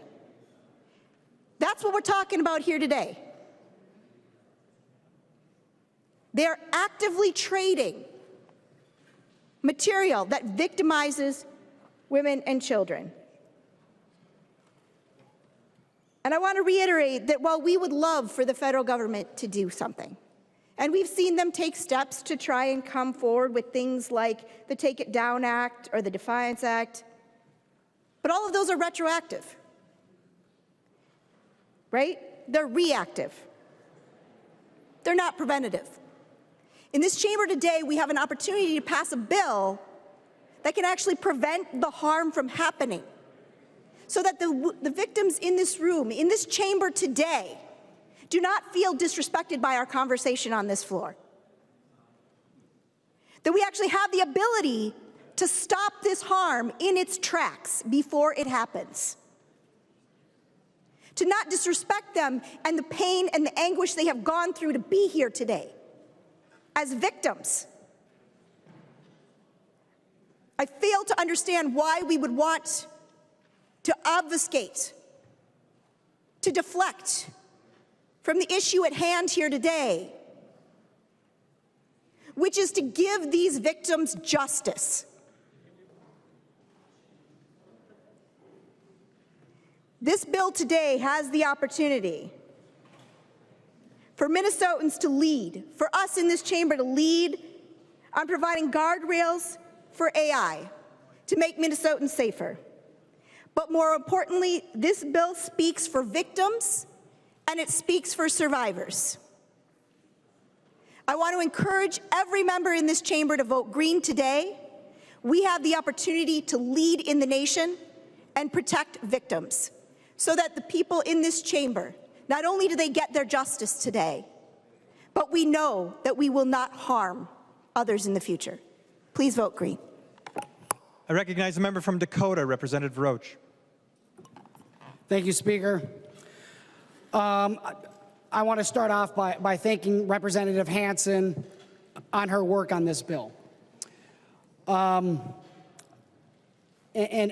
for the advocates out there, Representative Bonner, Representative Bakeberg, you know, it is a problem. We have problems with disseminating this material, and it's disgusting and it's vile. And the victims of those should have accountability, and they should seek justice. But I rise today because I'm not going to be supporting this bill, and let me tell you why. It's not because I don't stand with the victims. It's not because I don't think that it's vile, but I don't think it's getting to the root cause. I don't think that it's actually going to prevent this in the future. What we're going to do here is we're going to go attack a software, a manufacturer, and instead shifting our focus on that instead of the perpetrators of these crimes. If we want to prevent this from happening in the future, we should go after those perpetrators with the full force of the law. And I think that is what will really do that. I'm fearful that, one, I mean, in the bill, there's an exemption.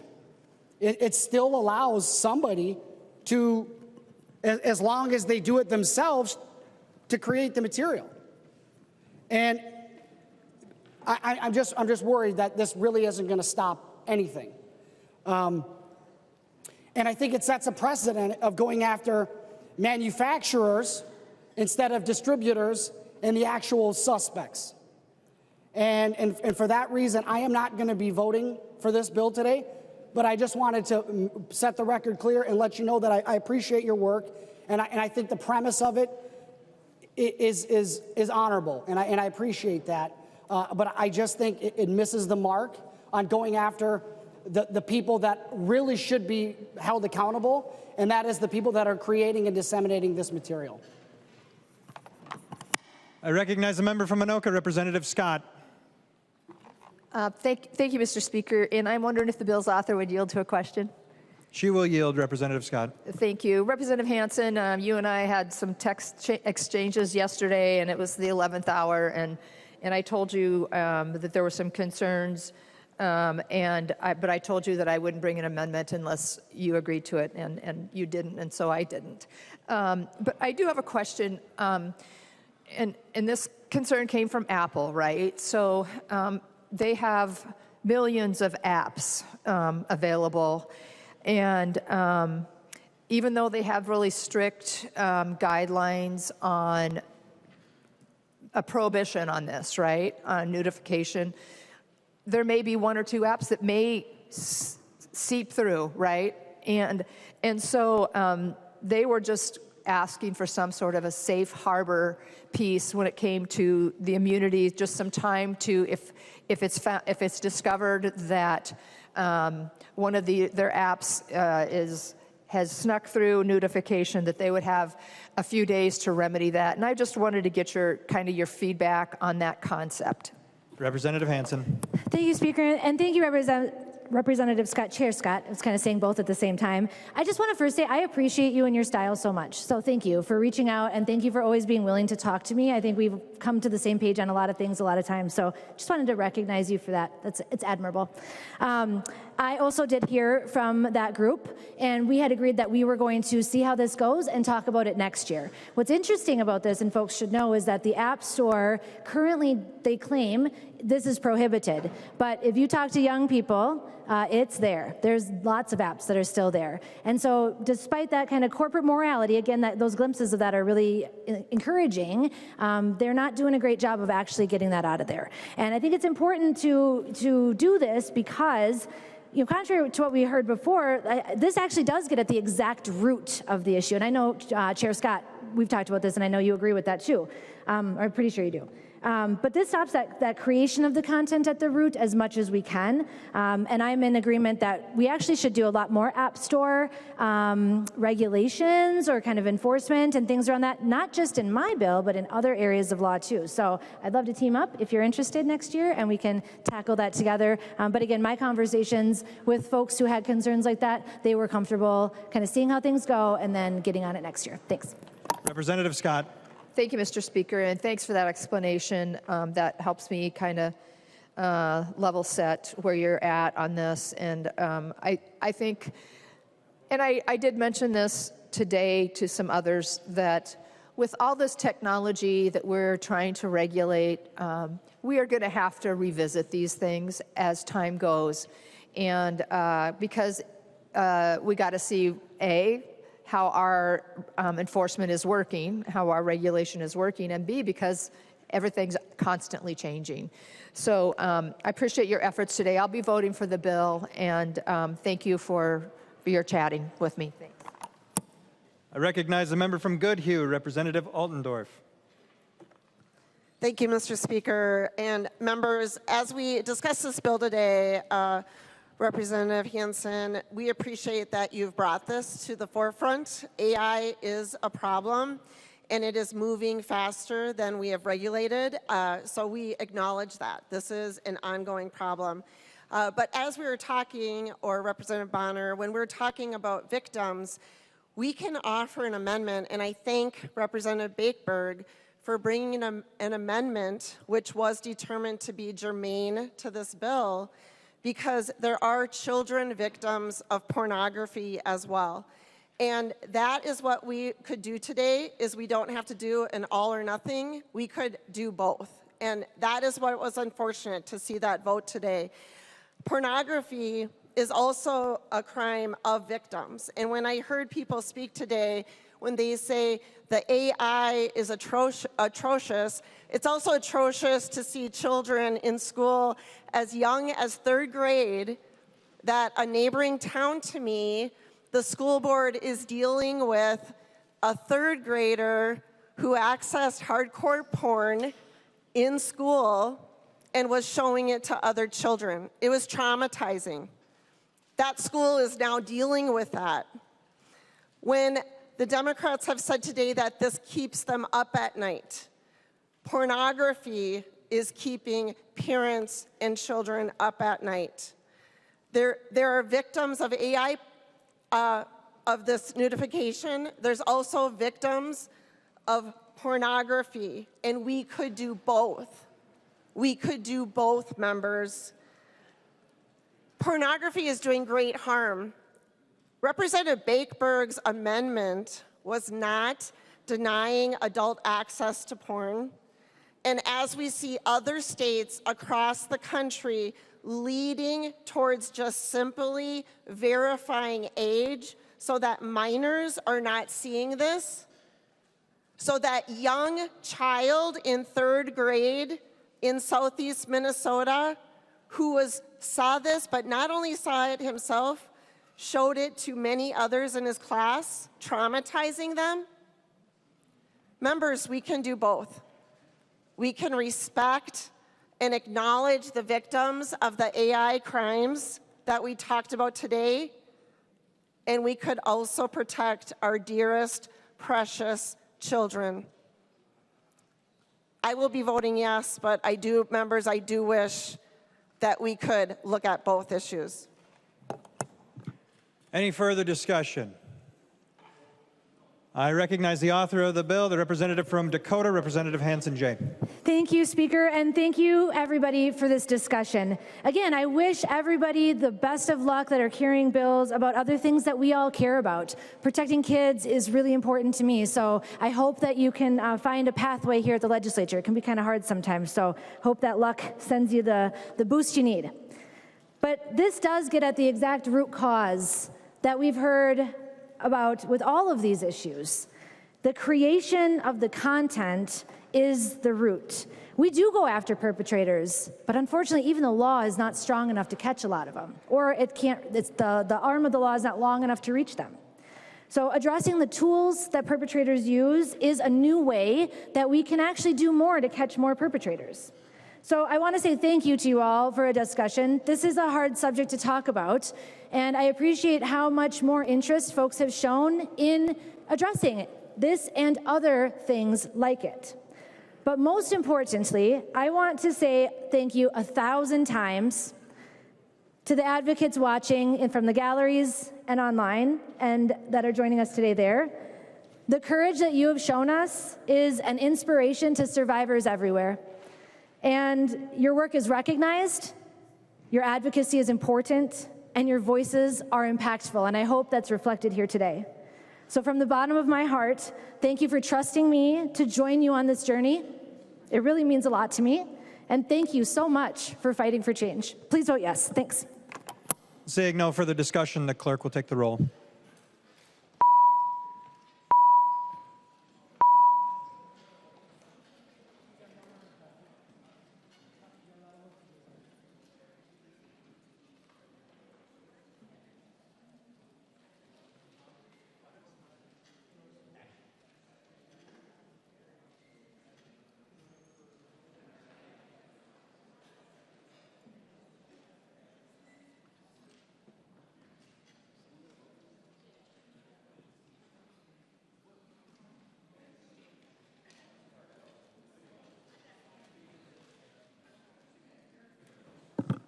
Members, please vote.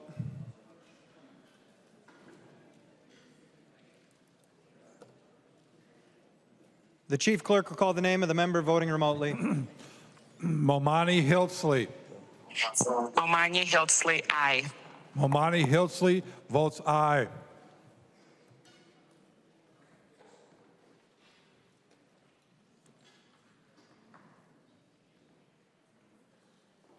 The clerk will close the roll.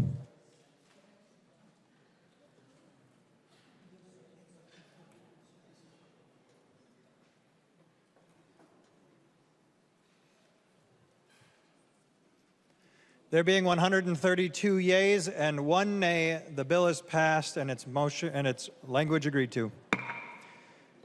The next bill on the calendar for the day is House File 3766. The chief clerk will report the bill.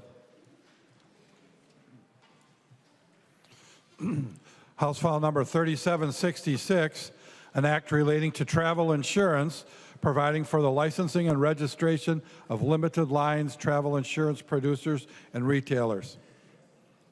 There's an amendment at the desk. The chief clerk will report the amendment. Perryman moves to amend Senate file or House file number 3766, the first engrossment. The amendment is coded A2. I recognize the member from Stearns, Representative Perryman. Thank you, Mr. Speaker. The amendment A2 is very simple. It's a technical amendment so that we can marry up to the National Association of Insurance model that is currently out there. It just requires a little bit of technical amendment to it. I recognize the member from Anoka, Representative Koegel. I don't recognize the member from Anoka. All those in favor of the amendment, please signify by saying aye. Aye. Any opposed, say nay. The motion prevails. The amendment is adopted. Representative Perry, there are no further amendments at the desk. The Chief Clerk will give the bill its third reading.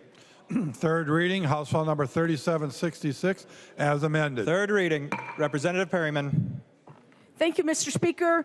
HF 3766, which is a bipartisan, thank you, Representative Elkins, to do the great work we did together. HF 3766, which is based on a National Association of Insurance Commissioners model law. It creates a regulatory framework that addresses the unique aspects of travel insurance to better protect consumers. It also provides necessary regulatory clarity over existing law so that all the entities involved in travel insurance business, including travel agents, airlines, cruise lines, understand thoroughly their roles and responsibilities. For those who may not be familiar with it, travel insurance is a discretionary product. It's up to you to get it or not. That provides peace of mind to travelers by providing coverage for the financial risks that losses that can occur while traveling, such as loss of delayed baggage, a last-minute trip cancellation, or a medical emergency overseas. Last year, well over 1 million Minnesotans chose to purchase travel insurance. I just want to share a quick story that I got about this, and that is a consumer was traveling in Italy, very beneficial to her, but when she was there, she suffered a stroke. They needed to ambulance to a hospital as well as treatment and airfare home, expenses that were not covered by the health insurer. In the end, the medical expenses covered by the travel insurer were over plus $70,000. This is an old story, so I have to imagine it's a lot higher today. And the consumer was also reimbursed for trip interruption. Bottom line, that premium cost her $70. In addition to financial protections, travel insurance also provides access to 24/7 global assistance services that can help travelers with everything from replacing a lost passport to arranging medical treatment in an emergency and providing translation service at a foreign clinic. Travel insurance also unique to terms of how it is sold. While every travel insurance transaction involves a licensed insurer and a producer, a small travel agency, airline, or cruise line is often the entity offering the travel insurance product to customers. That is why it's critical that each entity has clarity in terms of their responsibilities to the consumer. HF 3766 provides that clarity by enhancing the existing basic regulatory structure in Chapter 60K.383 to define all the entities involved in the travel insurance industry and clearly lay out the responsibilities of each entity, including any required education. For example, any person that offers travel insurance to a consumer must receive training on ethical sales practices. The types of disclosures that must be provided to consumers and the proper timing for providing those disclosures. And the prohibited sales practices for each entity. For example, a travel agent is prohibited from telling a customer that they must purchase travel insurance from them in order to purchase a vacation. Finally, HF 3677 also adds important new consumer protections, including a free look period by which a consumer can review the product after purchase and return it for a full refund within certain time frames with no questions asked. Key disclosures, including how to file a claim, how to cancel the policy in full to get a full refund, and contact info for each company providing the various components of the travel protection plan, since they are often different. For example, a cruise line may provide the cancellation fee waivers, but the insurer provides the emergency medical coverage. And finally, prohibited sales practices such as selling illusionary insurance, which means the policy is so full of exclusions and conditions that the coverage is actually illusory and prohibiting opt-out sales. Consumers must always affirmatively choose to purchase the travel insurance. HF 3766 also expands product offerings in Minnesota by authorizing travel insurance to be sold as a group or a blanket policy, such as a school going on a travel or a trip to perform at a concert. Current law does not permit groups traveling together, such as a high school choir or church mission group, to purchasing a group travel insurance policy. Authorizing group policies will ease the administrative burdens of planning group trips and will ensure that everyone traveling is covered. To date, 42 other states have enacted a version of the National Association of Insurance Commerce Travel Act. Because this is a national model, insurers do not expect the bill. This is the good news. Everyone pay attention. Because this is a national model, insurers do not expect this bill to increase the cost of travel insurance. The Department of Commerce, I thank them for working with me on this bill, and they have no concerns with the bill, and I am not aware of any opposition at this time. Thank you. That's what the bill does. I recognize the member from Hennepin, Representative Elkins. Thank you, Mr. Speaker. Travel insurance is a product that I occasionally buy myself. I was Representative Perryman's co-author on this bill. This bill just brings our Minnesota standards up to those used nationwide under the National Association of Insurance Commissioners. This is a good bill. Vote green. Any further discussion? I recognize the author of the bill, the representative from Stearns, Representative Perryman. I thank you, members, for the long-winded talk that you listened about a new subject you may not know a lot about, the travel insurance industry. But the insurance can be, we all know insurance can be complicated in buying or providing it, or what even the coverage is. Not in just travel, we've experienced in a lot of areas. No one wants to be on the short end, though, of coverage when you need travel insurance, when you're out there and you really need it. The bill ensures, no pun intended, travel insurance providers clarify their process, their requirements to their customers. My new saying for HF 3766 is, it reduces the uncertainty while you are traveling with more confidence. Please vote green. There being no further discussion, the Chief Clerk will take the roll.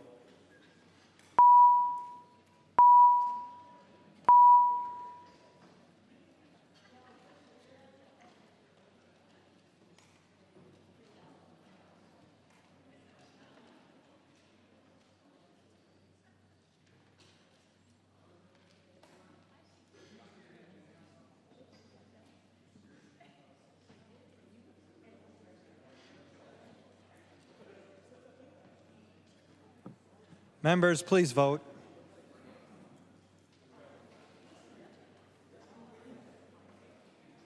The Chief Clerk will call the name of the member voting remotely. Momani Hiltsley. Momani Hiltsley, aye. Momani Hiltsley votes aye. The clerk will close the roll.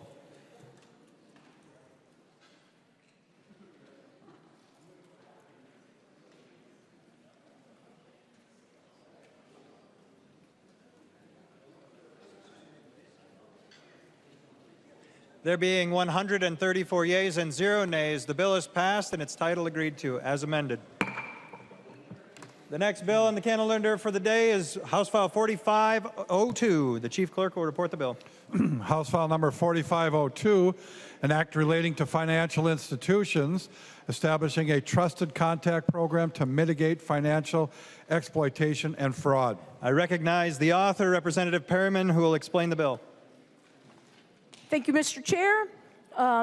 This bill is going to be more succinct and shorter, I promise you all. It is really a trusted contact program established to mitigate financial exploitation and fraud and a liability limit for banks and credit unions.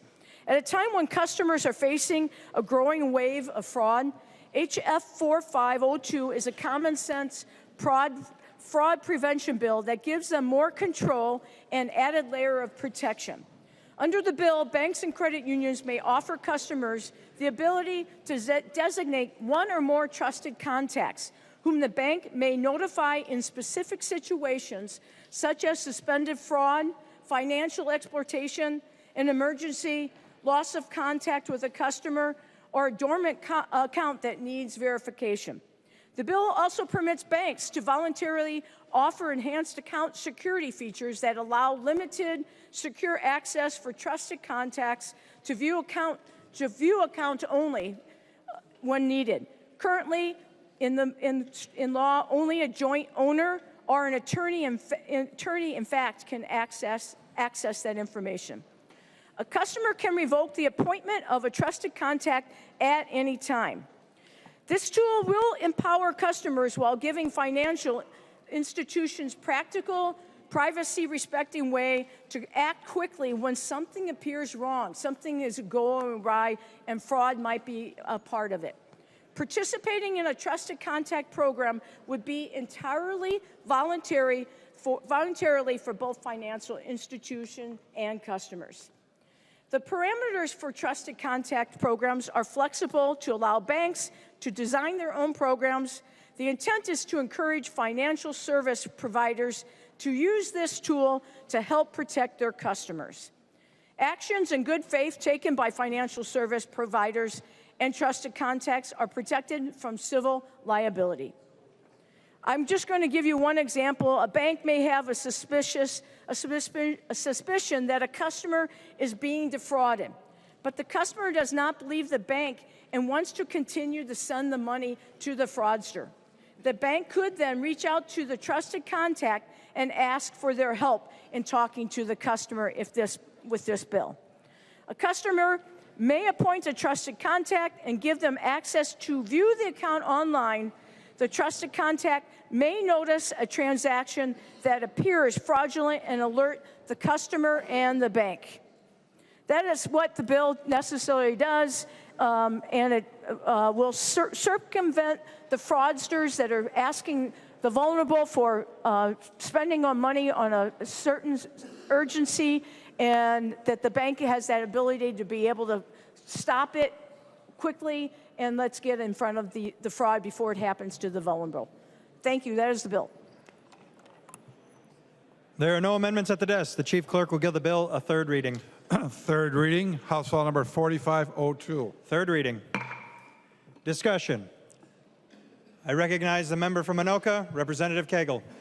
Thank you, Mr. Speaker. It's a good bill. Vote yes. Any further discussion? I recognize the author of the bill, the representative from Stearns, Representative Perryman. Thank you, Mr. Speaker. HF 4502 at its core is about doing what's right, standing between bad actors committing fraud and those who seek to exploit, making sure every customer, regardless of age or circumstances, has a fair chance to keep what they have worked for. I ask that you please vote green for HF 4502, keeping these individuals safe from fraud and losing their hard-earned money. Please vote green. Seeing no further discussion, the Chief Clerk will take the roll.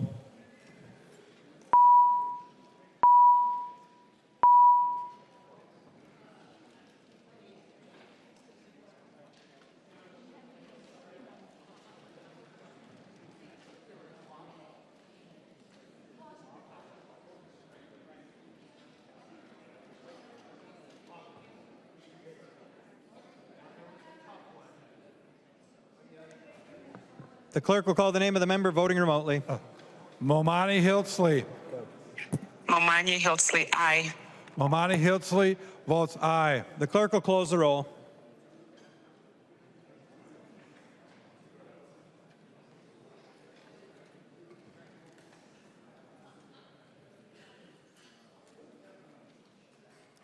There being 134 yeas and 0 nays, the bill is passed and its title agreed to.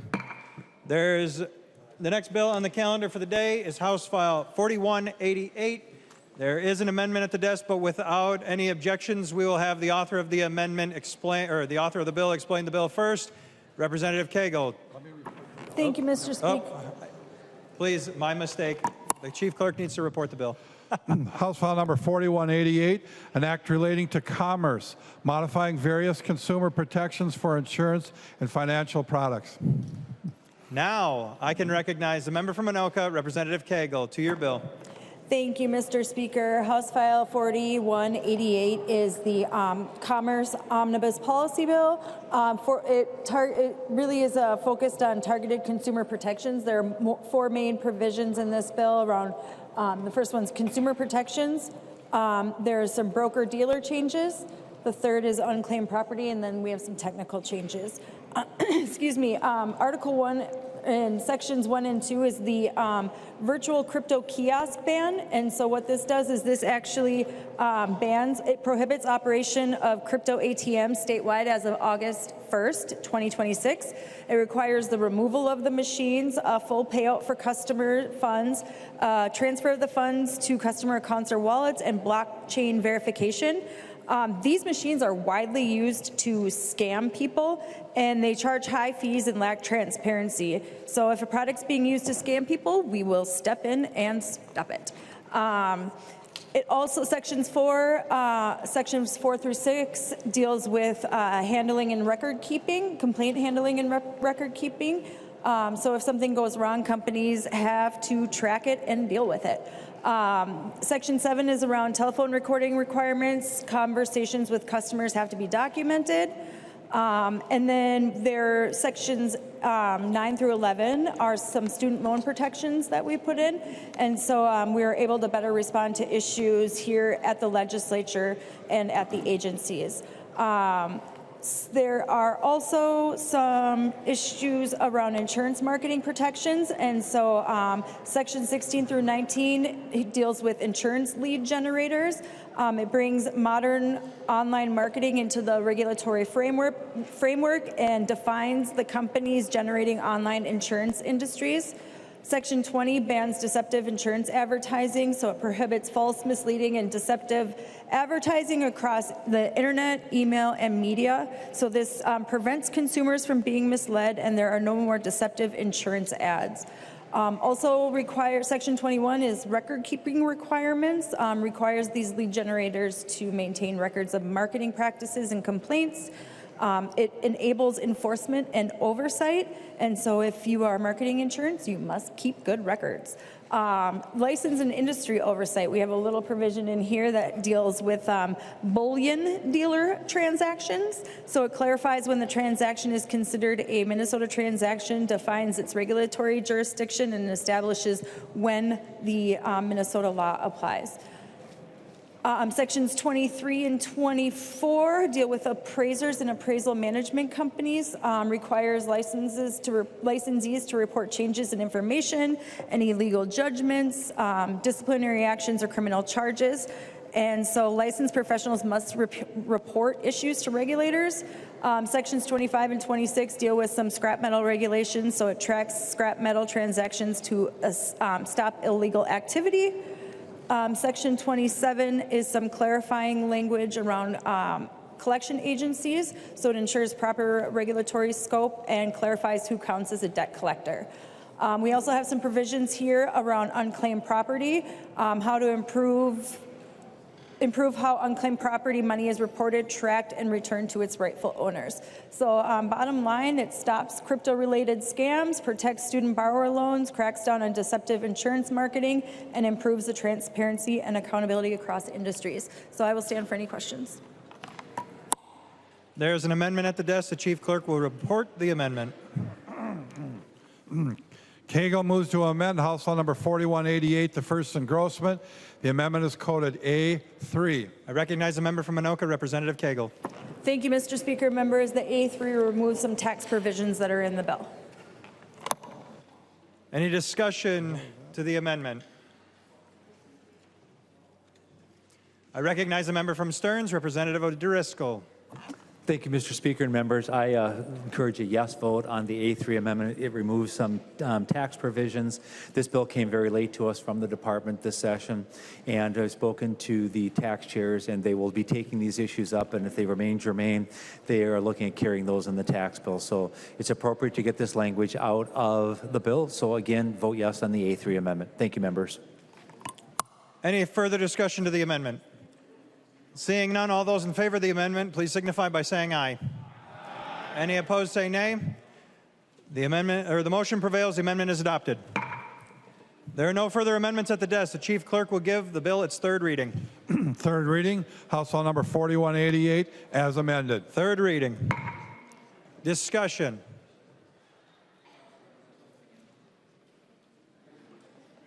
I recognize a member from Dakota, Representative Roach. Thank you, Speaker. So there's a provision here that I'm not a huge fan of. I understand the fraud that goes on with the kiosks and the crypto machines, and I recognize that, and I think that's a problem. I would have loved to have further discussion about that. I think there's ways that we can regulate that by not allowing the inputs into those machines, but still allowing those small business owners to have those kiosk machines. And the people who own crypto to be able to sell or cash out of their digital wallets. So I think there was a way we could have fixed this, the fraud that goes on with those kiosk machines without totally getting rid of those in the state. And that is one of the reasons why I'm a no vote on this bill. I recognize the member from Stearns, Representative O'Driscoll. Thank you, Mr. Speaker and members. I encourage a yes vote on House File 4188 as amended. And there is a very important provision in here dealing with kiosks and the cryptocurrency. During committee, we had a number of members of law enforcement who had talked about the bill, talked about issues that were happening. Representative Perryman had folks in from St. Cloud. We had folks in from other areas. Members were talking about conversations they have with law enforcement. And folks, this is pretty important. Moments ago, Representative Perryman had a bill on the floor that talked about a trusted person that can be added to an account. And that's usually people who are older or are vulnerable. And that is exactly the group that's being targeted with this crypto kiosk. Used to be in the day, someone would get a phone call and they would say, "Grandma, this is so-and-so, your granddaughter, and we're on spring break and I need you to wire me $1,500 so that I can get back. I lost my ticket," or the car broke down, or what have you. And that money was scammed. This is the newest method of scamming. "Grandma, I need you to go down to the blank blank store and go to the crypto machine, and I need you to put money in. I need you to put this code in to be able to wire that money to me so that I can get home." It is a scam. And here's the problem that we have. And I'm going to save you a speech because I think this is coming up on Monday, because this is applicable for Monday for the standalone on this, and how important it is for this provision in House File 4188 as amended today. The population that is most vulnerable and is least likely to report this are the people who are age 65 and older. They're embarrassed. They feel bad about having been scammed, and they don't want their children and family to know about it. And depending upon the amount of money that has been scammed in this situation, can affect whether they can buy their medications, whether they can pay for food, whether they can pay for rent. And the committee debated whether there should be additional regulation on this, or should we ban those now and do some due diligence to see about bringing safeguards back on here. And for the protection of the public, we assumed at this point that it made sense to put the cap on this and then step back and look at additional regulation. It's projected by 2035 in the state of Minnesota, there will be more people age 65 or older than there are people age 18 and younger. Again, let that sink in. More people in the state of Minnesota age 65 and older than there are 18 years of age or younger. This is the target group of scammers. If you want to do something to help protect people in your district and maybe even people that you know who have been victims but you don't know because of the shame they feel in reporting this, please vote yes on this bill. If you want to go ahead and let the scamsters continue to do their scamming, vote no. It's literally that simple. The other technical provisions that are in here are just that, policy, regulatory, technical provisions. We want to make sure that our senior population is taken care of. This bill, with this provision, takes care of that. As our population ages, and as the scamsters get better using technology and coming after people, the more this legislature owes that group of people, the 65 and older, the helping hand that they need. So again, strongly encourage a yes vote on House File 4188 as amended. Thank you, members. I recognize the member from Wright, Representative McDonald. Mr. Speaker, thank you. I rise today just to speak about a provision. I want to bring this to your attention, something that I think that we need to fix that was passed in 2023, and it regards the updates to the scrap metal copper site provision. I believe it was 2023 in the licensing, when they increased the license to $250, they also put in there a $500 late fee for that license. Now, you got a lot of folks that are doing just scrap metal, trying to get a little extra income into their families.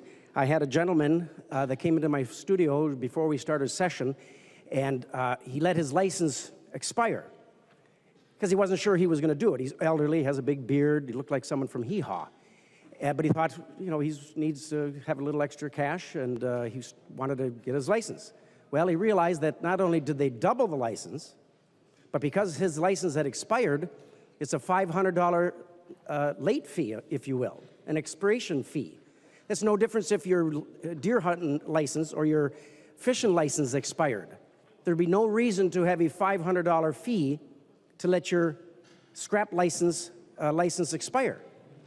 Many think that's ludicrous. He's not a doctor or a lawyer. He's a scrap metal. So it's a provision, it's a bill that I have right now. I wasn't in time to get an amendment, Representative Koegel, but I just want to bring that to your attention and maybe even ask if Representative Koegel would yield for a question regarding that provision as to why you put on a $500 late fee to someone who wants to do scrap metal. Now, I understand the news with people stealing copper and the legislation trying to prevent that, but this certainly doesn't help, and it hurts some of your smaller family scrap metal businesses or individuals that do this just for extra income. So, Mr. Speaker, would Representative Koegel yield for a question? She will yield, Representative McDonald. Thank you, Mr. Speaker. Representative Koegel, are you aware of that provision? And you're fixing now some of the language within your bill for the commerce. Are you aware of that provision a couple of years ago that has a $500 expiration fee, license fee? And if so, why was that put into law? What was the purpose of that? Representative Koegel. Thank you, Mr. Speaker. And Representative McDonald, I was not the chair of Commerce at the time, and so I cannot tell you the answer for that. Representative McDonald. Mr. Speaker, Madam Representative Koegel, do you know anyone on your side that was the chair that could assist me in my question? Would anyone like to yield for that? Was it Representative Kraft? Representative Athena Hollins looks like she's waving her hand. She can address that. Yes, that's right. That was your bill. She will yield, Representative McDonald.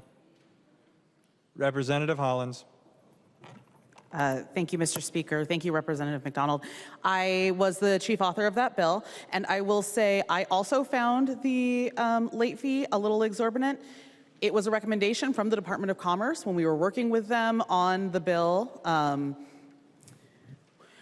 Happy to have a conversation offline with you about the costs in general, but that was their recommendation, and they said they absolutely needed to do that in order to make that entire process feasible.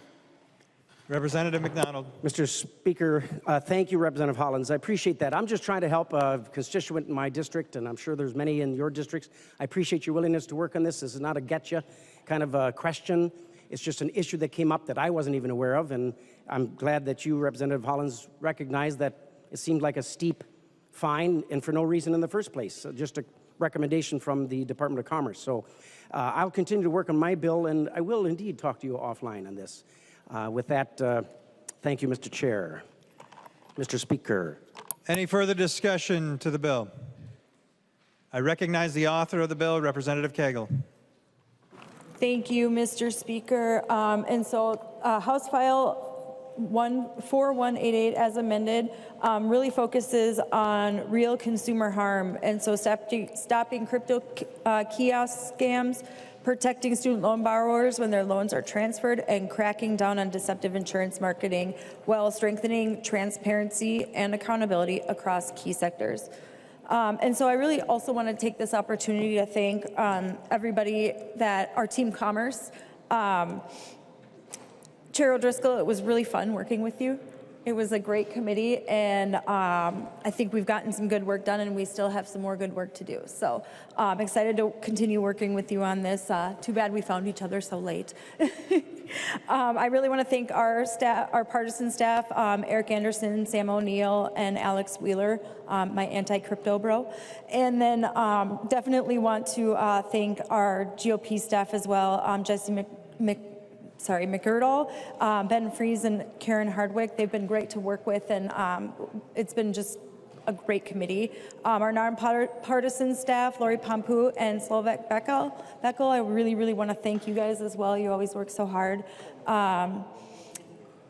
Jesse and Ben will have to debrief about the draft tomorrow a little bit.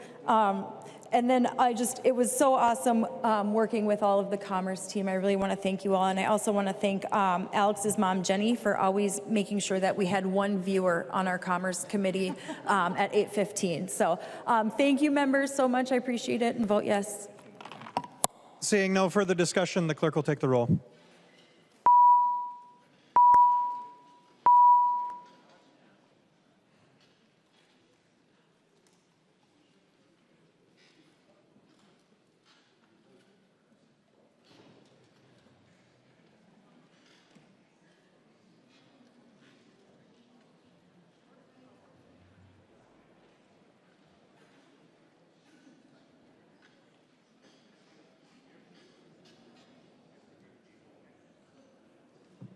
Members, please vote.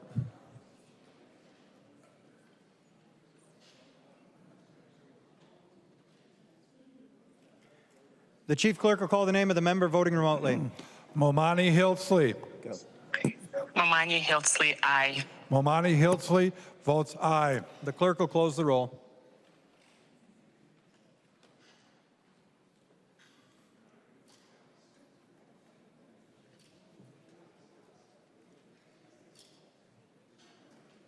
There being 122 yeas and 12 nays, the bill is passed and its title agreed to. The next bill on the calendar for the day is House File 4052. The chief clerk will report the bill. House File number 4052, an act relating to telecommunications, modifying and clarifying various provisions governing telephone company regulations. I recognize the author, Representative Kresha, to explain the bill. Thank you, Mr. Speaker. Members, this is the Modernization Minnesota Telephone law that is in Chapter 237. Basically, what we're doing is bringing up modernization changes in the broadband era, bringing some of the modernization off the copper lines, and really just needed changes to clean up the regulation on this on Chapter 237.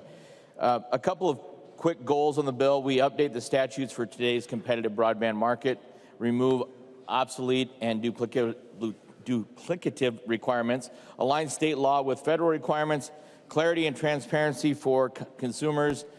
And this bill has no opposition. It came through committee, Commerce Committee, and thank you to the Commerce co-chairs, Representative Koegel, Chair Koegel, and Chair O'Driscoll. We have supporters from the Minnesota Telecom Alliance and the Department of Commerce, the PUC, and legal aid. So, members, I would encourage a green vote and ask for your support. There are no amendments at the desk. The chief clerk will give the bill a third reading. Third reading, House File number 4052. Third reading. I recognize the member from Stearns, Representative O'Driscoll. I recognize The member from Anoka, Representative Koegel. I recognize the author of the bill, Representative Kresha. Thank you, Mr. Speaker. Again, members, this is a very non-controversial bill, a very good bill for the broadband industry, and helps bring our regulations in sync with where that market is today. So, members, I would vote green and ask for your support. Is there any further discussion? Seeing none, the clerk will take the roll on the bill.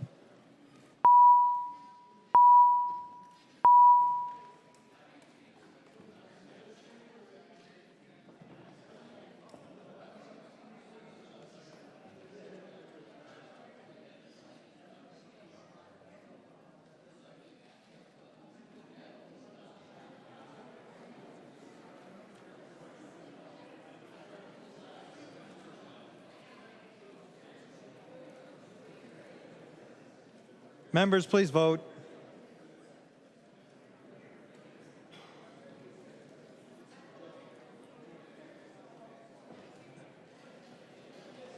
The clerk will call the name of the member voting remotely. Momani Hilsley. Momani Hilsley, aye. Momani Hilsley votes aye. The clerk will close the roll.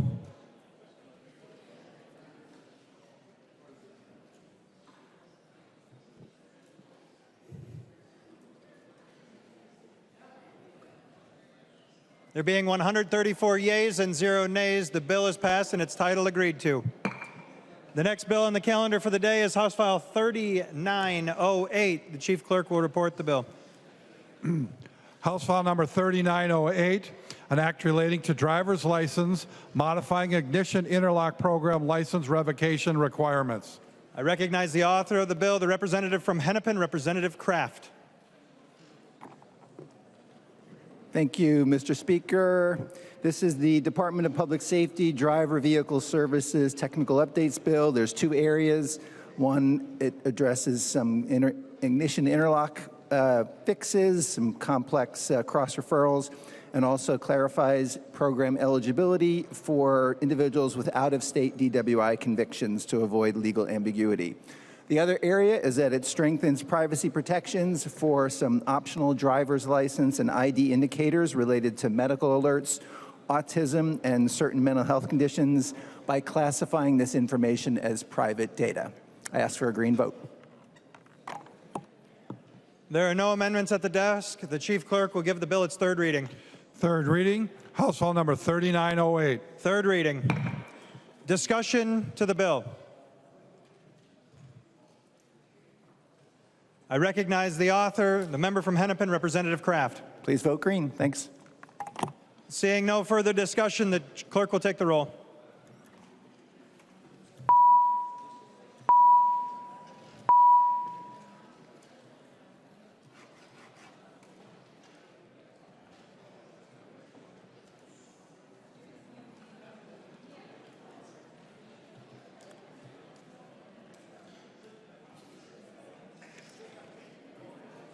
Members, please vote.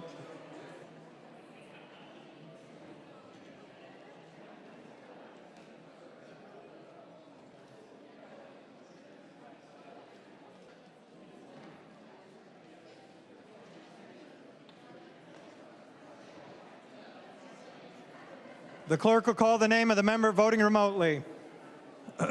Momani Hilsley. Go. Go. Momani Hilsley, aye. Momani Hilsley votes aye. The clerk will close the roll.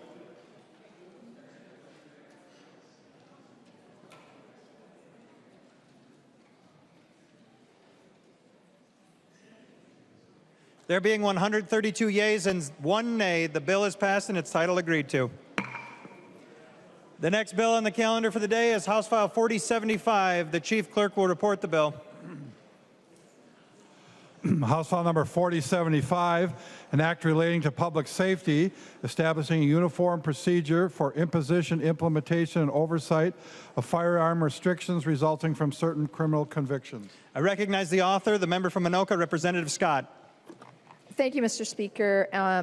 Members, House File 4075 has been with us for around 6 years in some form or another, and this year we were able to get it to the floor here today. House File, let me back up and just tell you a little bit about the history of this bill.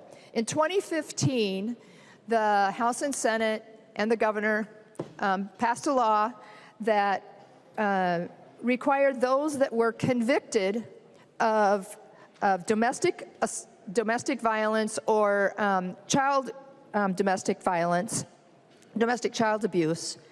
If they were convicted, they would have a hearing before a judge to determine whether they are a risk if they have firearms. And the judge at that time could definitely put an order saying you need to turn your firearms over.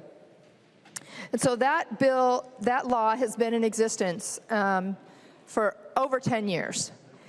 But the problem is there's no compliance hearing to ensure that the firearms are actually transferred.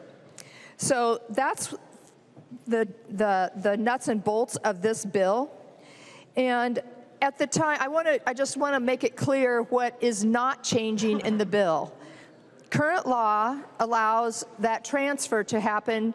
The abuser can transfer their firearm to a federally licensed firearms dealer, local law enforcement, or a third party that's not. Could you get them set up over there? The third option is to transfer the firearms to a third party that's not living with the abuser. So that has not changed in the current law. What we are finding, and it really came to light in 2016, just a short while after that bill became law, by a Carrie Levin story, a three-part story that Carrie Levin did, where there have been a couple of women that one was killed because she was killed by her abuser. And there happened to be one of these orders that his firearm should be removed. And they weren't, and she was killed. So at that time, the Carrie Levin news story talked about that there had been nearly 3,000 OFP orders and for gun transfers, and only 119 actually happened. So that left firearms in the possession of dangerous people, according to the law. The standard there that the judge used was a preponderance of evidence that they were a risk for substantial bodily harm to another. That has not changed. A couple of things with this new bill that have changed. One, for some reason, current law just says they'll have their pistol removed. This slashes pistol and puts in firearms. The second thing is that the petitioner is asked where and how many firearms this person has. And just so you understand, that is just codifying what's in an OFP form that the petitioner fills out. So it's just codifying what is already asked of the petitioner. The third element of this bill that's a little different is that there are Fifth Amendment protections against self-incrimination. There's a whole section on that in this bill. Members, I don't have the recent data on this, but back when the news story was done, 96% of these cases weren't followed up on. And dangerous people still had access to firearms. The long and short of this bill is, if you're not a domestic abuser, if you're not a domestic child abuse abuser, you're fine, okay? But this does lay out a process for a compliance hearing.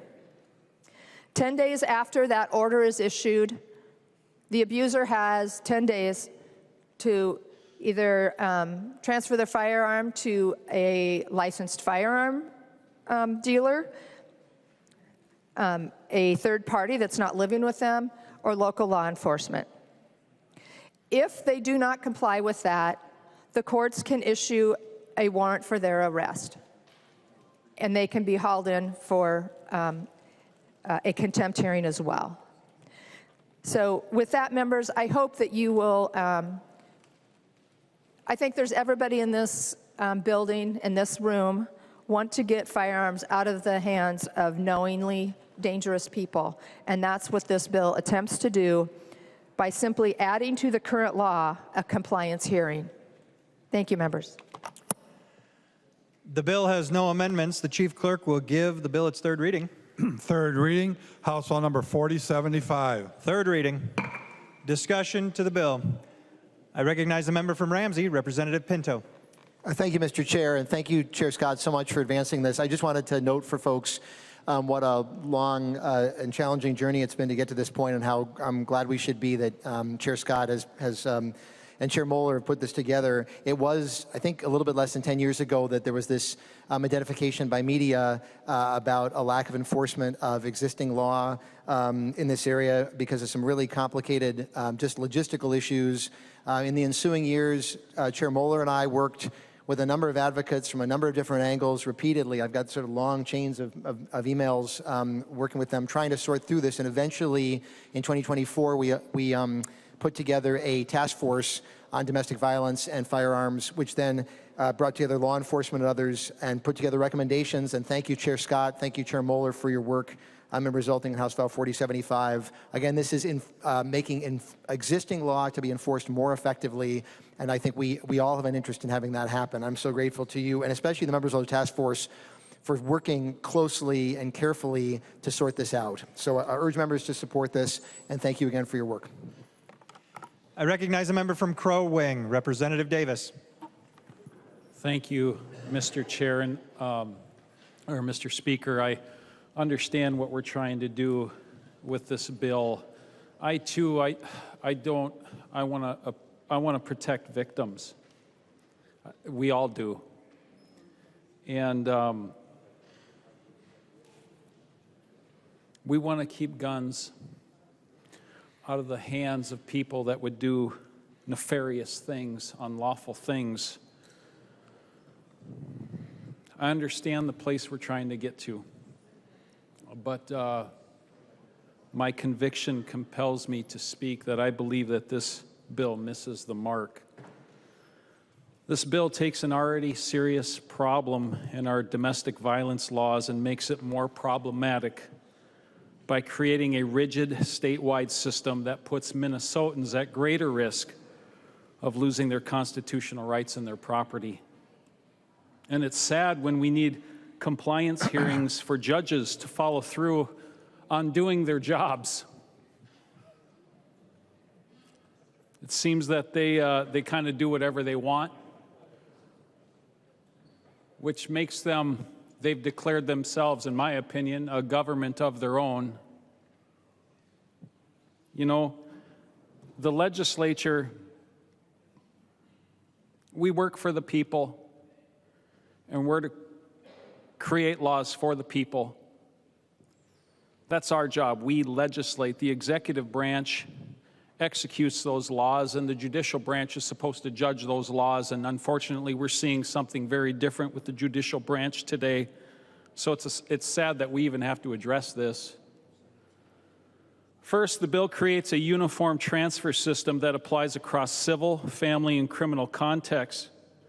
Instead of targeted solutions, it adds unnecessary procedural hurdles where simpler mechanisms already exist. It expands the mandatory role of law enforcement in transfers and third-party handoffs, and that's a very big concern for me. I can't imagine the scenario that we potentially could be putting law enforcement in.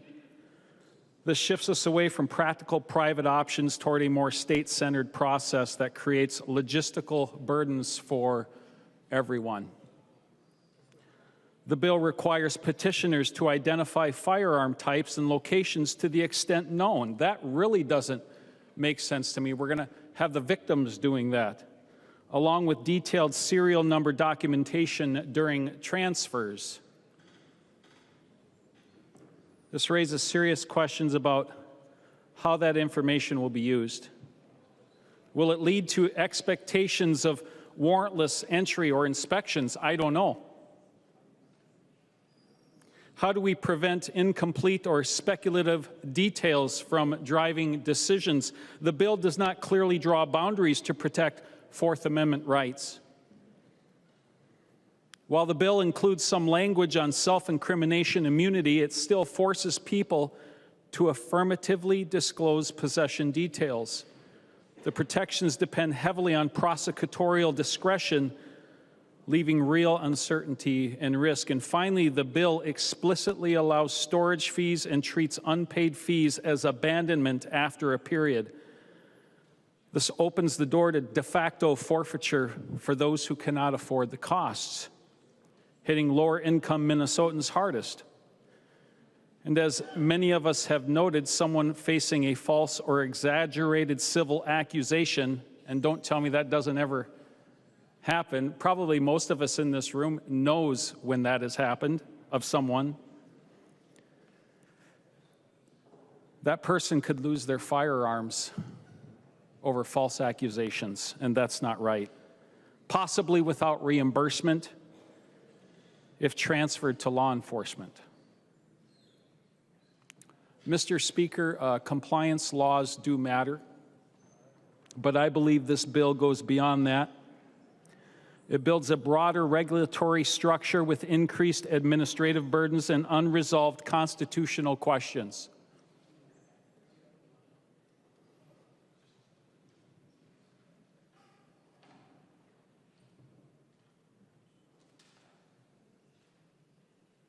And my heart's conviction is I cannot support that. Thank you, Mr. Speaker. I recognize the member from Ramsey, Representative Curran. Thank you, Speaker. Thank you, Chair Scott, for carrying this bill, for putting your name on something that is so important to the state of Minnesota and to protecting people. It means something when you put your name behind something in this body. And I just want to emphasize how grateful I am that you've chosen to put your name here on a bipartisan bill that really advocates for responsible gun ownership. That's a truly important conversation to have this session, and I'm glad that we're making movement when it comes to preventing gun violence in Minnesota. But I just have to say, in response to some remarks, that responsible gun ownership means that you follow the law or you lose access to your firearms. The Constitution does say that we should have a well-regulated militia.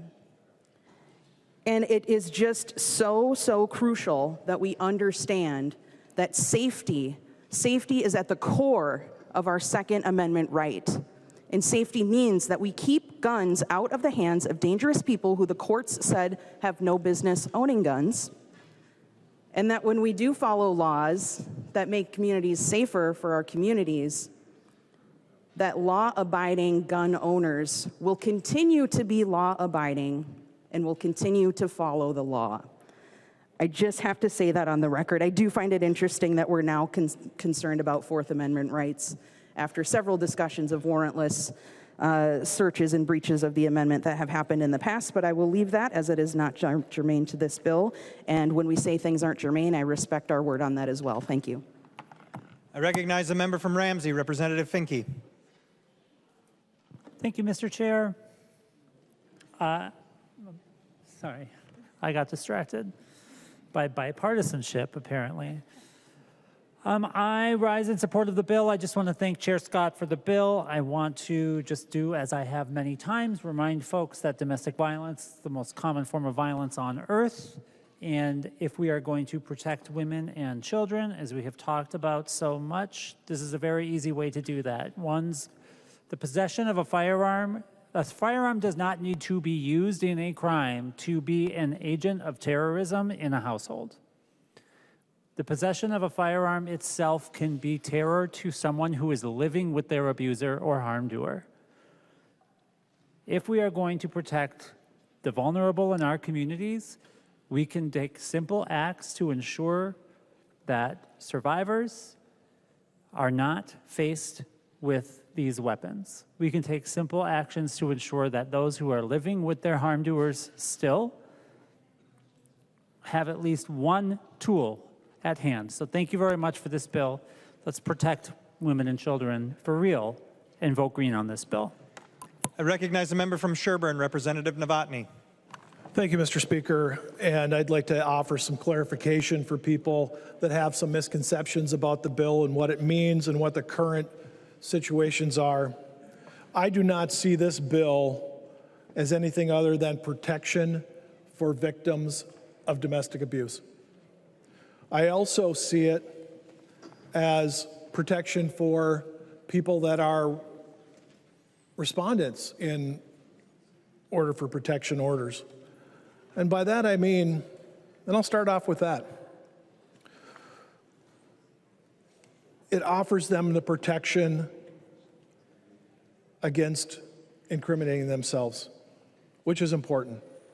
And it also, if this was followed through, would keep the respondents from being subject to further charges because they didn't surrender their firearms as they were ordered to do, and they were required, not by just state law, but they're required to be in compliance with federal law if they are under the order of an order for protection. So this protects them. In the same way last week when we had the expungement bill, which would protect people from unknowingly being granted a permit to purchase, so they would be in possession of a firearm that they weren't supposed to be. That bill last week is just like this, that protects those people so they are not unknowingly in violation of the law. We have protections in here because I know there's been concerns about storage requirements. And I'd like to point out that starting on the end of line 16.24, a law enforcement agency or federally licensed arms dealer must exercise due care to preserve the quality and function of the transferred firearms. Going up to line 17.1, there's some concern about law enforcement agencies being immune from civil or criminal liability for any damage or deterioration of the firearm and ammunition or weapons stored or transported pursuant to this section. But it goes on, and this next line is very important, line 13.3. This paragraph does not apply if the damage or deterioration occurred as a result of recklessness, gross misdemeanor, or intentional misconduct by a law enforcement agency. That's a pretty clear protection that I think is important for everyone on the Second Amendment side to realize that there are protections. And I'll do it from my personal standpoint. I was working I was supervising the intelligence, the evidence room at the sheriff's office where I worked when this came into law in 2015, 2016. And I will confirm what Representative Scott said. Originally, the judges started to do what they were supposed to do as required by the law. And then within a couple of months, it drifted off to nothing. And the third point that I'd like to make about this I agree with you, Representative Davis. This is a judicial problem. Like so many other things that we sit and we pass down these laws, we pass down these rules, being on sentencing guidelines or anything else, and we pass this out of this House and we give money to the court branch, and then they just decide what they're going to do anyway. We would not be right here talking about this bill right now if the third branch of government was doing what they were supposed to be doing, and what somebody, whoever was, maybe Mr. Lilly was here in that time, but whoever was here, not picking on your gray hair, whoever was here and told the courts what to do in 2015, and they just blatantly disregarded it. There was probably a fiscal note attached to it, and I would bet that fiscal note's still being paid and is part of the judicial package that gets passed out every year. but even if they're not complying, they're still cashing the check, they're still taking the money, and now we have to come back again with a different bill that we've argued over several times. We've had multiple committee hearings where all we're trying to do is get the courts to comply with what we've already asked them to do and funded. That's a bigger problem that we can't address today. I hope that in future legislatures that is addressed. And with that, I recommend a green vote, stand up for victims. I recognize the member from Anoka, Representative West. Thank you, Mr. Speaker. Thank you, Representative Scott, for bringing this bill. You know, Republicans frequently talk, we want to protect law-abiding gun owners. But we also want to ensure that those who shouldn't have firearms, like felons or domestic abusers, don't have those firearms. So often we have bills related to firearms that do a lot of political action, but don't make anybody any safer. And we have a lot of laws on the books related to guns, but what we lack is enforcement of those laws. It's a huge problem. And Republicans many times have brought bills around those different things, whether it's straw purchasing or with Representative Peggy Scott's bill here. Right now, we have a law on the books for those who've had their day in court, and it's been determined there's an order of protection or they've been convicted of domestic abuse. They're not supposed to have firearms, but there's really no way to make that happen. So we have very few orders of protection that result in those firearms being secured, and this bill allows that. This is exactly the kind of legislation that works with existing laws to make our communities safer. Because nobody wants convicted abusers to have firearms. Period. So thank you, Representative Scott, for bringing this bill. I look forward to seeing a green board. I recognize the member from Anoka, Representative Niska. Thank you, Mr. Speaker and members. Thank you, Representative Scott, for this bill. It's really should be a fairly non-controversial bill because I think we should all be able to agree on at least a couple of propositions that this bill really is closing some loopholes around. Number one, I think we all agree that whether or not we think certain firearms should be legal or not, that what we should be doing and what is proper for government to do is to disarm people that we can identify as being violent people, as being threats to people, whether we're talking about people who are guilty of committing violent crimes, felons, or whether we're talking about people who've been adjudicated in a judicial process to be violent towards someone else and have had their rights taken away as a result. And second, I think we should all agree that court orders should be followed. That when a court decides something, tells somebody they can't do something, that we enforce that court order. And the only people who are affected by this law, the only thing this law does is creates a mechanism to make sure that court orders are enforced.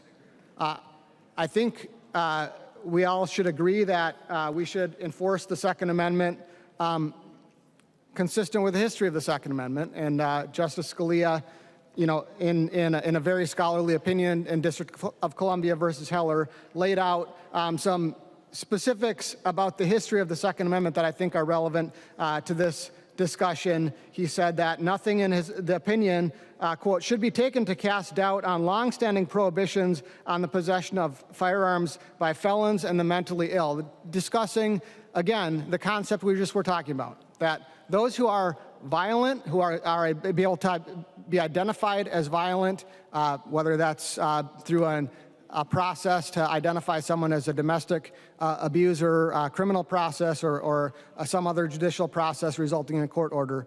That is consistent with the longstanding history of the Second Amendment. So thank you, Representative Scott, for bringing forward this bill to identify this gap in enforcement of those court orders. We can have discussions about procedural issues around whether there's sufficient due process in some OFP proceedings. I think that's a fair question. This bill doesn't touch those. We can have discussions about whether or not this particular form is good or not. This is the form that exists uniformly across our state. What is not uniform across our state is actually making sure that the court orders are enforced. And frankly, it's not a good thing to have different localities deciding whether or not to enforce court orders. Court orders are the law, and the law is the same for everybody. We should have equal justice, whether you're in Anoka County, Hennepin County, Candy-Ojai County, everywhere across the state. It shouldn't depend on what district court judge you happen to be in front of. And so this bill creates consistent application enforcing court orders. It's a good bill. It's not infringing on anyone's rights other than rights to disobey a court order. I don't think anyone has a right to disobey a court order, not in this country under the rule of law. So members, please vote green. Recognize the member from Morrison, Representative Kresha. Thank you, Mr. Speaker and members, and thank you, Chair Scott and Chair Mueller, for bringing this bill up. Members, you know, in all the work I've done here with child protection, one of the things that I have found out is the child protection system moves painfully slow.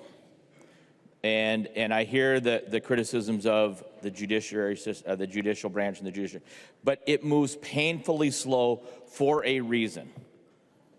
Not a reason that we all oftentimes agree with, but the reality is in this country you are innocent until proven guilty, and it is the state's obligation to present that case and to get beyond a reasonable doubt of whether or not there's sufficient evidence to charge and to move forward.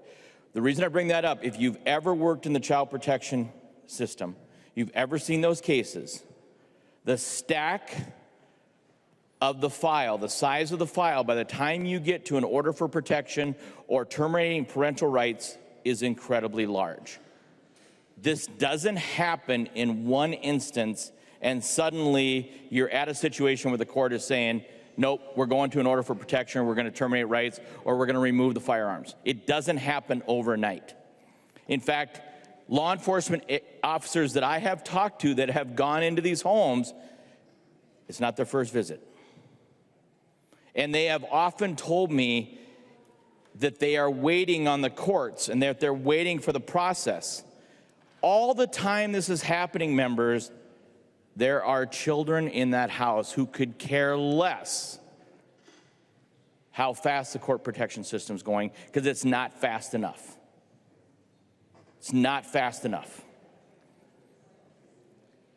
Those children are the ones we're talking about here. The adults have already made their choice. And I, for all the years I did child protection, I always heard, they're treating me unfairly, they're terminating my parental rights, and there's things you can look at, there's things you cannot look at in those files, but by the time you start to unpack it, in 100% of the cases, what you find is there's two very ugly sides to that situation. And a child or children who are the ones that are taking the brunt of that. Members, when you look at what we're doing here, the courts have already gotten to the point where they've issued the order. Chair Scott's bill is asking for simply a compliance to fulfill where we've gotten to, because it's already probably taken too long. I guarantee you the damage is already done. And thank goodness any child that makes it out of that alive, that hasn't been a victim of violence through the use of those firearms, thank goodness, because the road ahead that they have is so traumatic and so horrible. Chair Scott, thank you for your bill. Chair Mueller, thank you for your efforts on this, because this is just one little step to maybe a couple of kids who you maybe got a couple days for them. Members, I would encourage a green vote. Any further discussion to the bill? I recognize the member from Ramsey, Representative Moeller. Thank you, Mr. Speaker. And I just want to thank Chair Scott for her work on this and her work over the years on this, as well as Chair Pinto. I heard somebody say they want to protect victims. And if you want to protect victims, this is your bill. Domestic violence is dangerous, to Chair Kresha's point, to children, but it's dangerous to the people who are victimized, other people who are victimized, the intimate partners of domestic abuse. It's dangerous to neighbors. It's dangerous to new partners that the victim may have, other family members, and even others who are in the vicinity of the domestic abuser. So, and that is also in the letter that you received from Violence Free Minnesota. That organization is the coalition that works with domestic violence advocates across the state and all of our districts. And this is really, really important to victims. I'll just also note the task force that Chair Pinto mentioned was a result of the tragic Burnsville shooting, the horrible Burnsville shooting, because that was a situation where there had been domestic violence. And so we wanted to create that task force so that we could have the experts really tell us why there was this gap in the law. And I think we can maybe disagree on this. I don't really think it was the fault of the courts, but the courts were also involved in that task force along with law enforcement to really pinpoint where there were loopholes so that these guns weren't being turned over. And so this bill that you have, Chair Scott, closes those loopholes. And I'm really grateful for that. And I hope members will vote yes. Thank you. I recognize a member from Wright, Representative Rarick. Thank you, Mr. Speaker. So let me tell you a little story. I bought this amazing little house in Maple Lake. I was so thrilled. It was summer. I had my windows open, and my next door neighbor had his music just blasting. It was 10, 10:30, 11 o'clock at night. So I thought, you know what? It's been 1 week. I haven't met him. So I knew he was in the backyard because I could kind of see him come and go. So I went across. I went to the edge of my backyard and I said, hey, can I talk to you? And we had a little conversation. It did not go well. He basically said something to the effect of, you're going to have to live by my rules now. Well, I've been a member here long enough to not put up with that from any man. And I said, well, you're going to have to live by my rules, and I don't want to hear your music at 11 o'clock at night blaring in my room. And we went back and forth, and then I got a little bit closer, and I could smell, he smelled like a big bottle of Captain Morgan. So I smelled that on him, and I stepped back, and I said, all right, I'm going to walk away now. And he didn't want to end the conversation. So he asked, what do you do, blah, blah, blah. And I said, well, I'm a state lawmaker. And then he reached out his hand and grabbed my hand, and he's in his drunken state. Oh, Marion, Marion, Marion. And I tried to pull my hand away, and I could not pull my hand away. Finally did. But let me tell you what happened that night. So I wake up now, I go back to my room and, try to go to sleep. 1:30 in the morning, I hear him screaming at his live-in lover, who was not his wife, even though that's what he called her. And he was swearing, and he was threatening to kill me. He was threatening to kill me. Now, his house was so close to my house that if he had come out his door and come to my front door, it would have taken him less than 10 steps. So I had my phone in my hand, and I had 911, and I waited in the window where I could see him, see his house, and I could hear him. And I waited to hit send to see was he going to make good on his screaming and cussing and swearing at this woman, saying he was going to take care of me. And he didn't leave his house. So I put the phone down and I tried to go back to sleep. And my dear friend in Maple Lake, he lives very close, the sheriff of Wright County. I told him about my disturbing new encounter with my brand new neighbor 1 week after moving into what I thought was my dream house. And he said, I'm going to send an officer and we're going to write this up so that there is documentation of what you went through. And let me just tell you, that wasn't the end of it. For the next 2.5 years, that man did everything possible to make my life a living hell. Day after day after day after day, threat after threat, police encounter after police encounter, one after another. So I finally went to the sheriff's department and I filled out all the paperwork for an HRO. Couldn't do an OFP, so I couldn't do an order for protection because we were not related. We didn't have an intimate relationship, thank God, because that's what an OFP is for. But as a neighbor to neighbor, I could try to fill out an HRO. And did they ask me, oh, the other thing I would say too is, one day as he was sitting on his back steps, he was back there playing with his long rifle of some sort. Now, he could have cleaned his gun or done whatever inside of his house, but he chose to do it on his back steps where I could see everything he was doing, so that I knew he had a long rifle. I don't know what it was. I couldn't see from where I was. But I'm like, duly noted, duly noted. So did they ask that in the interview? They absolutely did. And so we went through all of that. He even used probably a BB gun or a pellet gun or something to shoot and kill a bird. And he left it as a little present in front of my front door. A little warning, a little warning.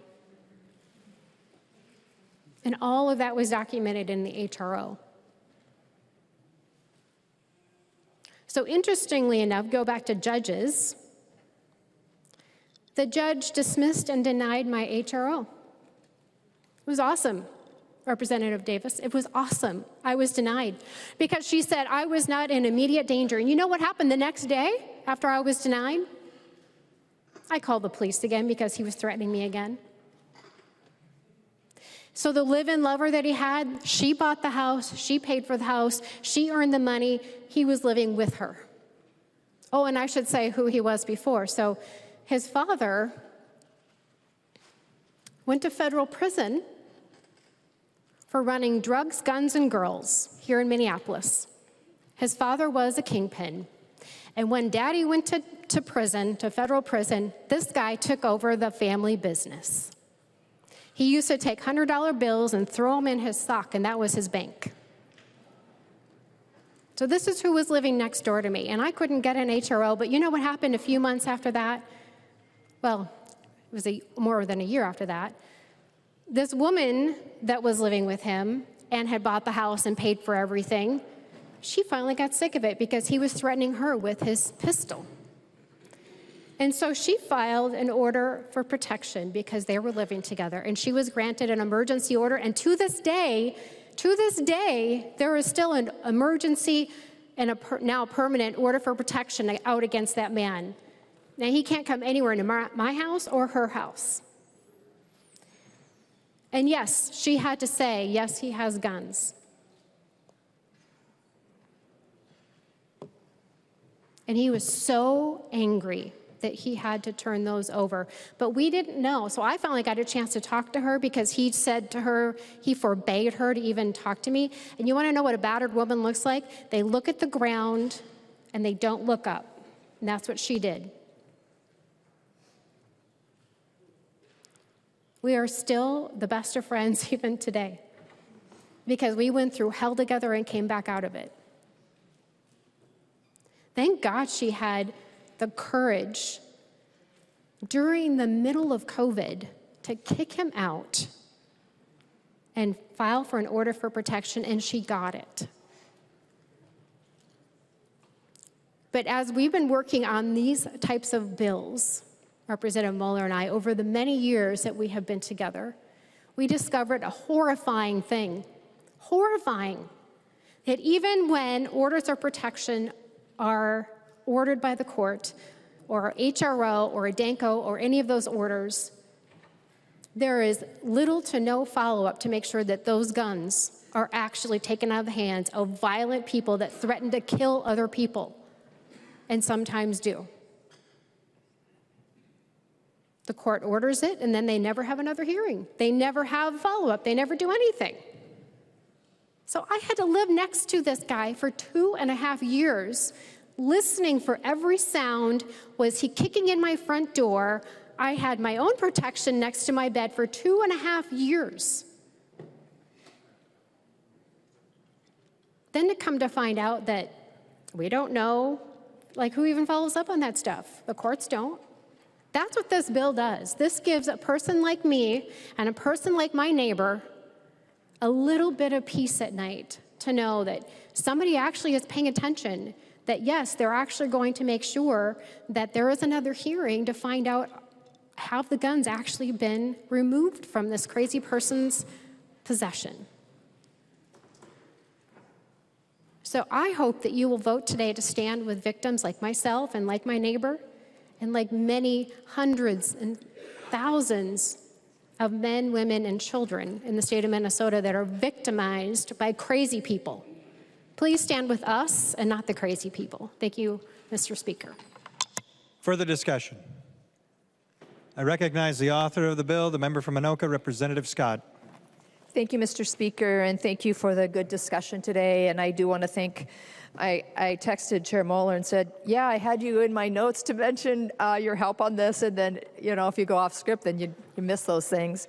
But I want to thank her for this, for working with me on this bill. Members, one of the other things I just briefly want to address that was mentioned, and I don't remember who said it, but they were concerned that these this list of firearms and the serial numbers, that's not public information. That's in the transfer affidavit filed with the courts, and that is never public information. So members, if you're not a domestic abuser, you have nothing to worry about. But if you've been convicted of domestic assault or domestic child abuse, and a judge deems you a threat of great or substantial bodily harm to another, and they order your firearms should be removed or turned over, transferred, you have 3 options of where those firearms should go. They can go to local law enforcement, they can go to a federally licensed firearms dealer, or they can go to a third party not living with the offender. And if they don't comply, then the judge can issue an order for their arrest warrant.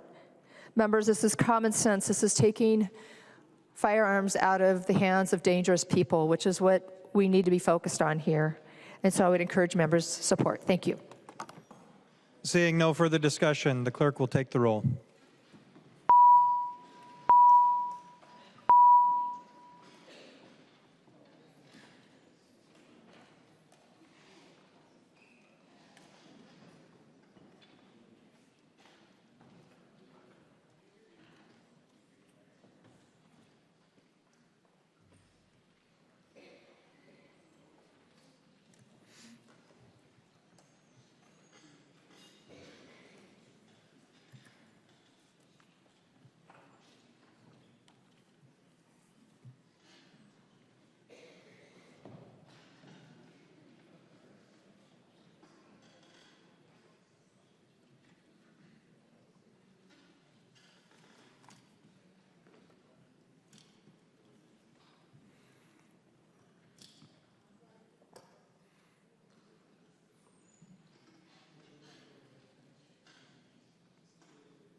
The chief clerk will call the name of the member voting remotely. Momani Hildsley. Momani Hildsley, aye. Momani Hildsley votes aye.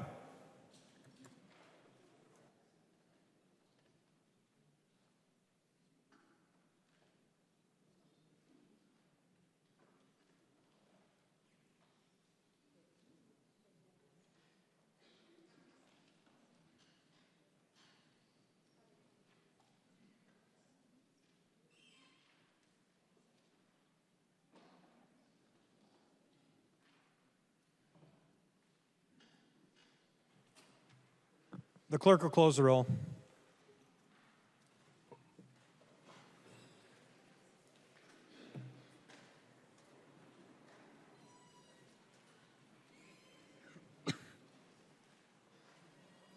There being 111 yeas and 21 nays, the bill is passed and its title agreed to.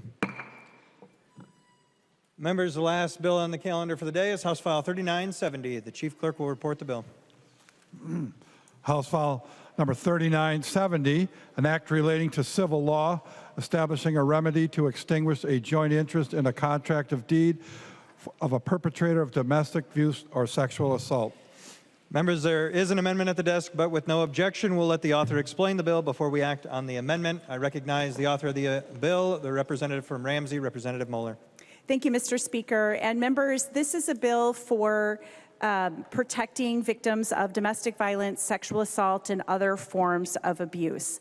Domestic violence advocates have seen too many situations where the survivor and the abuser are co-purchasers in a contract for deed, and the abuser abandons the property and stops making any of the contributing payments on the contract.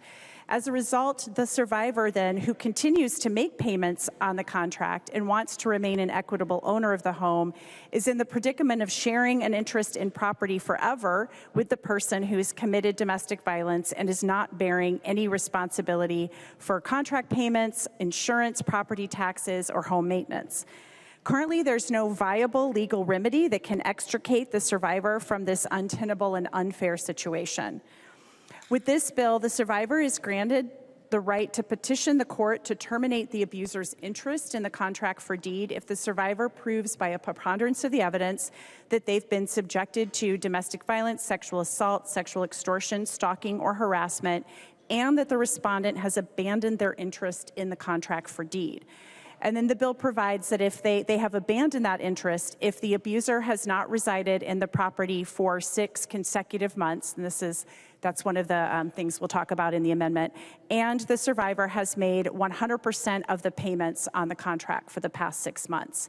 And because this involves termination of a property right, we have ensured that there is ample due process in this bill. That includes service of summons on the abuser, the contract for deed seller, the tax lien holders, judgment holders. Basically, anybody that has an interest in this property will get served. It also provides the opportunity to be heard. The amendment that hopefully we'll put on this bill provides further due process protections. I want to thank Legal Aid for bringing this matter to my attention, along with Standpoint, and also want to thank the Minnesota Indian Affairs Council, who provided their insights and technical assistance.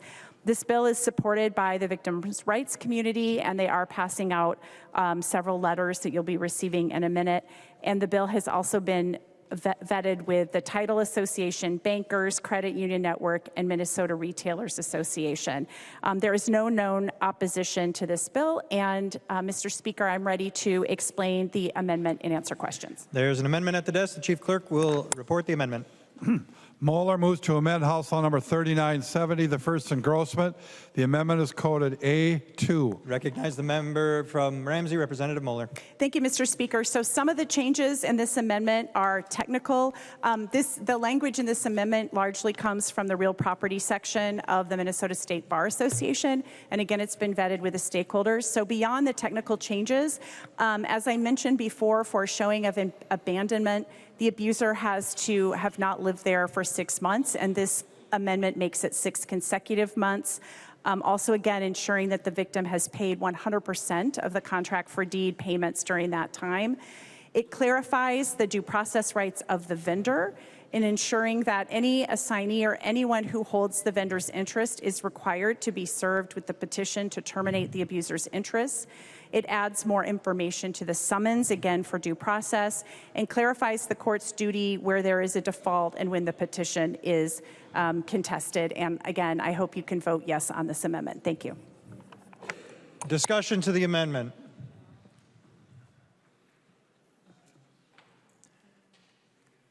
Seeing none, all those in favor, please signify by saying aye. Aye. Any opposed, say nay. The motion prevails. The amendment is adopted.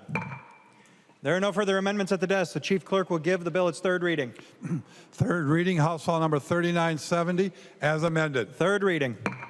Discussion.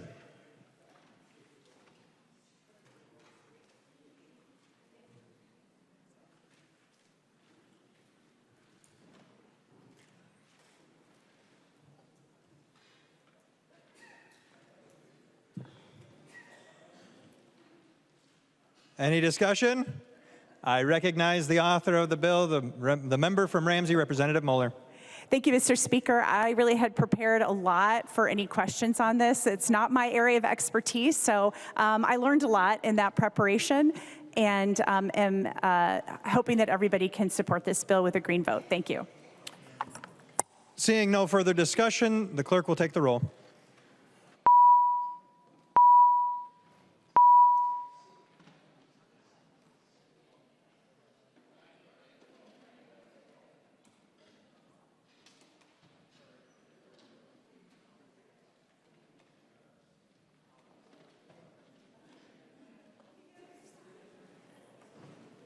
Members, please vote.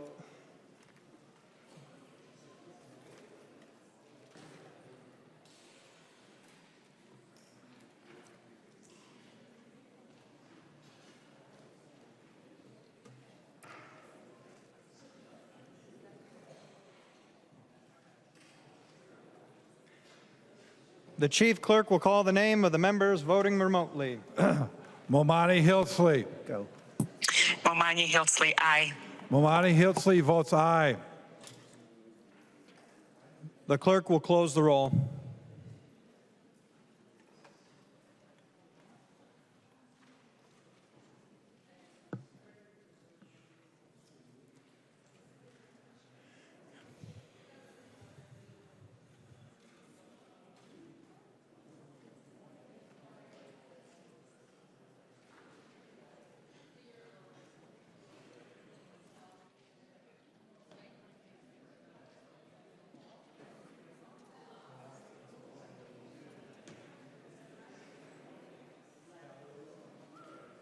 There being 120 yeas and 13 nays, the bill is passed and it's as amended and its title agreed to. Motions and resolutions. There are copies of the non-controversial motions at the House desk and online. If there is no objection, we will take action on these motions first. Hearing no objections, the motions prevail. Motions and resolutions. Fraser moves that House File Number 3475, now on the General Register, be referred to the Committee on Ways and Means. I recognize the member from Hennepin, Representative Fraser. Thank you, Mr. Speaker. That is my motion. We have a little bit more work to do on this bill, so I'd like it referred back to Ways and Means. Discussion on the motion. Seeing none, all those in favor signify by saying aye. Any opposed say nay. The motion prevails. Further motions.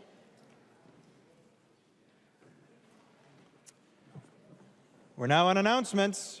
The member from Dakota, Representative Hanson R.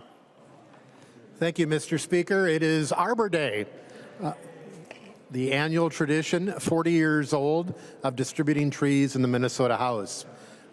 Just a reminder, the Senate does not do this. So this is a House tradition. And today we have Representative Fisher and Representative Heinzman that are going to help explain the trees you will be getting and where they came from.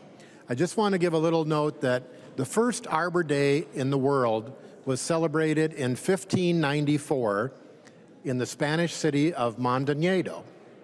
But if we go back in U.S. history, President Teddy Roosevelt on April 15th, 1907, celebrated Arbor Day as a proclamation for kids, to try to get kids to plant trees. So we have 200 trees for you. And even if you don't plant a tree, if you can get a kid to plant a tree, it'll help out our state, our country, and our world. With that, I would yield to Representative Fisher. I recognize the member from Ramsey, Representative Fisher. Thank you, Mr. Speaker and Chamber. We have 4 types of trees that we'll be handing out that you have a choice from today. We have a white oak tree, an American plum, red pine and white pine. These are all great looking trees. They're anywhere from 7 to 15 inches or 18 to 24 inches long. They're bare root and ready to go on the ground. Hopefully you'll find one that will fit well in your yard. Thank you. Further announcements. I recognize the member from Anoka, Representative Niska.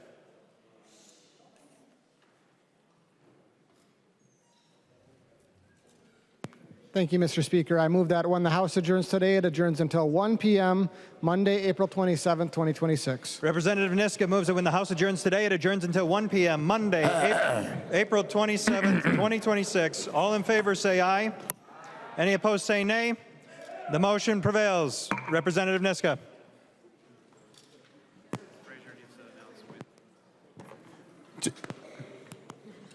Representative Frazier. Thank you, Mr. Speaker. Sorry, Rep. Niska. Just a reminder, we do have Ways and Means 15 minutes after session is over. Announcements. Representative Niska. I move that the House do now adjourn. Representative Niska moves that the House do now adjourn. All those in favor say aye. Those opposed say nay. The motion prevails. The House stands adjourned until 1 p.m. Monday, April 27, 2026.